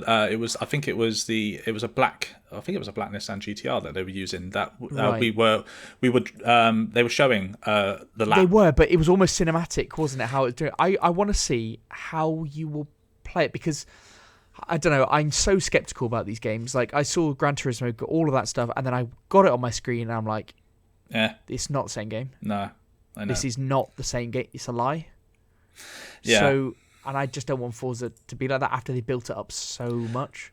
I still hold out hope. I'm just super disappointed in the lack of release date. I know, because I can't believe there wasn't a date. All that says to me now is okay. So it's not ready for now, or like coming up to the spring. So does that mean we're going to get it in the summer, or is this going to be pushed back to the end of this year, or is it even going to get pushed? The fact that they didn't say a date is so like the fact that they can't say a date means. That they're actually unsure, like because else they would say it and then it means that it's genuinely in doubt. Like it's reportedly delayed to Q3 or later in the year. The only thing that possibly could be a thing is they could do a similar thing, like kind of thing like they did with Hi-Fi Rush and shadow drop it at an event like in the future. I don't think they can do that with that big a title. Well, we didn't think they were going to do it with Halo's multiplayer. True, but they want sales out of this. Like this will sell. There will be physical sales to this, whereas Halo multiplayer there was never going to be. So I guess I could see that. And Hi-Fi Rush, not a big physical seller, but Forza, people will buy this even if they have Game Pass. They will still buy the game because they want it. I think for me, we're gonna have to now wait until E3 season kind of comes around. I think that's probably the next time I'm going to see it, sometime May, June, aren't we? So the danger as well is that because there's so many big bangers hitting Game Pass this year that the longer it goes on, the more it gets muddied in that water. People because like Game Pass is stacked. Yeah. And where do you then fit? All right, okay, you might download Forza Motorsport, and a bit like me, who's got Forza 5 Horizon, I've played like 9 hours on it. That's fine. I pick it up now and again, and it could get muddied in that water of, I'll just have a little race rather than actually making a career out of it, and that's the danger with a title that big. Yeah, I agree. Before you move on, I obviously didn't give a dump about this the whole way through. I just thought, why the fuck are they banging on? I just think, again, it's massive. If a game's banging on that much about looks, then you've really got to question the mechanics. But his very last sentence, was, and our all new car building focused single player career. Yeah. And that really intrigued. Obviously, he didn't explain or expand on that whatsoever, and it cut to black. Yeah. but that sounds good. That one line got me as well. That Eddie. one line, honestly, Yeah, I didn't give absolutely. a fuck. And then that one line, hang on, where do I put my money? Where do I put my Progression. money? 100%, yeah. There's a you love happy the progression, don't copywriter you? to hear that. Well, Yeah. progression, to me, that sounds like maybe buying and selling, that sort of stuff. Yeah, progression, something to bring me back to the game. Yeah, that sounds fantastic. Annoying that they didn't just go. If they know what it is, why didn't they just say more? But hey, yeah, that's at least that's got me interested. So this at this point in the showcase, like Minecraft Legends didn't really hit with me. I thought it looked good and for what it was, but I'm never ever going to play it. Forza, no release date. I was then on a bit of a downer. Then they went through. I think it was Hi-Fi Rush at this point. Yes, then Correct. Hi-Fi Rush Yeah. comes in. Hi-Fi Rush comes on, and I'm like, Fuck's sake. Yeah. Yeah. fuck. Yeah. And So you got but Shadow then the Shadow Drop Yeah. then kind of picked Perked it up you a up a little little bit. bit. Yeah. What I would say, the next thing they said after Hi-Fi Rush was the Elder Scrolls Online, the new DLC, which is, Necron. I believe, a yearly DLC, right? Yeah. It's their annual one, yeah. Yeah. I think they did an absolute tremendous job at selling this as something that people should jump in on. The fact Even that if you haven't. Even they if you haven't got basically it. were like, this is a single player game, or don't think that it's purely online and you have to have it. You can play this solely single player. There's 20 games worth. There's all this stuff. And I just thought, fair play. Even in my mind, I was like, should I be playing that? I was like, no, Ben, no, Ben. No, Yeah, I thought they did. You've tried I and thought that's failed fucking with it. brilliant. Yeah, I thought they did it really well, even if I find that weird kind of duo interview style thing slightly off-putting. Yeah. I thought it was really well done. And obviously, for those of us who played Morrowind, seeing the sort of environment again that's similar to it is quite nice. That's a good callback. I'm still not going to play it because I tried Elder Scrolls Online. It's just Yeah, not I for tried me. it as well. Yeah. Yeah, it's just not for me. But it was very well done. And then I'm guessing, Ben, we came to the bit that actually had you interested anyway. Yeah, absolutely. And it was the last thing that they were showing. And I was a bit disappointed in this. I was disappointed actually in this whole event that there wasn't like more surprises. Like I was hoping for like Nintendo Directs that they did, but they laid it out beforehand. I can't complain because they did it. They Deliver exactly what tempered said they were gonna do. expectations. Yes. Yeah, before, didn't they said it. I just thought, come on, give something. But anyway, it was Redfall time. Yeah. And I thought it looked brilliant. I thought it really, really looked excellent. It's a world that I'm fully going to get behind. Release date of the 2nd of May, which was what we expected. Yes. And yeah, very, very much looking forward to it. I think it looks excellent as well, stylized. And they really banged the drum of being able to play this single player as well as. Are you like me? You're not going to play it singly, or are you? Because I can't envisage I'm looking forward to playing this, but I'm playing it in groups. I'm not. For me, it's not a single player game. I am probably going to be playing it single player. Really? Wow. Okay. Because I just don't think I'm going to have. Mate, like I don't think you guys are gonna be interested in Donny, you're listening playing to the it rest of his gaming and network playing it consistently as well. Because if I start playing it, I'm gonna want to start playing it all the time. So I'm gonna see how it works. And they did, but they were banging the drum. So I can only hope that it does deliver as a single player experience now, and I hope that it's not just a shadow of the multiplayer experience. One thing that I noticed when I was watching it was, what's up with the ADS? The ADS looked really weird. Like, that it was hardly doing anything. And then I said that out loud, and then after the event on IGN, that's what they were talking about. They were like, what the fuck is that ADS about? I was like, yeah. Like, aiming down sights seemed to, like, not do anything. It was really weird. What do you mean? I don't understand. I'm looking at footage now. Like, bringing the gun up doesn't, like, in normal... You know, like in Call of Duty, it brings the gun up close to you and you can actually use it to aiming. This just like holds the gun out in front of you. And a lot of the time on some of the guns when you're doing ADS, it looked like hip firing was a preferred option half the time. Right. So I don't know, like almost like Halo shooting as opposed to Call of Duty shooting. But Yeah, I didn't. To be fair, I didn't notice that. The bit that I did notice again was it doesn't look pretty.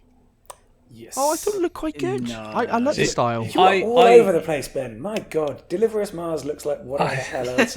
This looks great. Like, okay, yeah, you confuse me greatly. Pete, you don't think this looks good? No, I do not like how it looks at all. Yeah, it doesn't. Fidelity wise, it doesn't look good. Some of those, some of those stills from last week's show, you're like, wow, yeah. We're in Forspoken territory here. Yeah, but stills, you realise you don't play a game in stills, right? No, but what I mean is it's still showing that's what it looks like. Obviously, people think. Yeah, but you could probably do that with a load of games, though. We just don't get it on. People just don't do it to other games. I think when people are trying to find fault, you can find it quite easily. I don't know. I thought it looked quite good. I've been impressed by all the footage I've ever seen of Redfall, but yeah, you're right. It could come out and just not be like that. But well, I think the key is as well. It's unlikely to put off everyone. It's not how I would have liked it to look, but it's not my type of game anyway, really. Yeah. So is that a loss for them at all? It's not. No, it won't. If people who want to play us, like myself, like you, Ben, it's not going to stop us playing it. Yeah, exactly. no. And that's the key thing with it. I'll be honest, that the last time I saw gameplay footage of this game, do you remember, I don't know what it was, but it was, you went up into an attic and it was dark. Yes, and it was on the wall. When I saw that gameplay footage, I thought, this looks brilliant. I saw this gameplay footage and it reminded me of fucking Left 4 Dead. Like, I wasn't impressed. I was actually quite unhappy because I thought it was going to be this kind of cool, on the edge of the seat, but also shooty game. But now I just think, I wasn't impressed with this. Yeah, ironically, the devs came out 2 weeks ago and said, this isn't anything like Left 4 Dead, it's more like Far Cry. And that's why I went, oh... You know what? I said the open world is like now I'm actually that them saying that put me onto it more. I wasn't really that hot for it before. I was like, oh, they did say that. They did say that. Yeah, right. I'm all in. I was really impressed with it. Like, it's interesting because you guys are giving a different perspective. When I was watching aftermaths of the event, I was seeing so much positivity about Redfall. So yeah, but. I hope it really is something because I was pinning a lot on Redfall this year when we've done our kind of like 2023 prediction show stuff. I've been really banging that drum and really looking forward to it. So I hope it doesn't disappoint. Same. Yeah. And Ben, you can play with me if you want. Yeah, I was actually going to suggest that as an idea because none of us are going to play with him. Maybe Kirk. Maybe Kirk. Nah, I'm not going to be playing it. Oh wow! God, that was decisive. Kirk's gone mean tonight, isn't he? I know. Yeah, he's popping up infrequently, but hard. I'm not mad at it. I'm not mad at it. I like the bite, but still, big toxic Kirk. Yeah. Get it right, TK Maxx. Exactly. Anyway, well, you weren't quite to the max until that point, but anyway, overall, how did we feel the show or the developer direct went? I give it a 3 out of 5 if I was rating it. Okay, so bang average. Okay, cool. Yeah. I was going to say mid, so I'm okay. I'll agree with you, Kirk. Yeah, I am with Kirk as well. Yeah. It's definitely bang average. Nice. Okay. Yeah. Eddie? I'm going to say bang average, but I want to be different here and say it's only because there are a lot of things that I liked about it. I liked that it was to the point. It was only, was it like half an hour, 40 minutes? Yeah. I liked that there was only 5 games and it was just great, but at the same time, I wasn't happy with what I saw. So I think bang average, but the structure and the way it was done, I'm actually quite happy with. I think that's a great point. Yeah, that I thought what they did here was really good. I hope that they carry on doing that going forwards because it was really well done, wasn't it? Yeah, really well done. If they'd had Starfield, I know Starfield's probably getting its own direct and stuff, but if they had Starfield in here, and that looked good, you'd probably be talking about this as a fantastic event. Oh god, yeah. Well, just think about like Game Awards 2 years ago. I mean, not 2 years, 13 months ago, but from 2 years. That was only remembered as well as it was because of Elden Ring. Like, wasn't that Summer Games Fest? Yes, it was. Thank you. Yeah, that's a very good point. Sorry, they all blur into one. You know. Yeah, they do. They do. And I appreciate that these events are, you grade them based on whether a game you like was there. Yeah, and in particular a big one. So I'm actually feeling pretty positive about this because I've enjoyed Hi-Fi Rush off the back of it. But I would actually say the key thing I think was there's a high production to all of these games and they showcased them really well, I thought. It's just I thought so. The whole thing was good, and I think they're trying to up their game on the production stuff, like not only in games but in this type of thing because of PlayStation. Like that's what they're known for. Very much so. Yeah. Anyway, we should probably leave that there. If people have different opinions on this, Ben, how would they get in touch with us?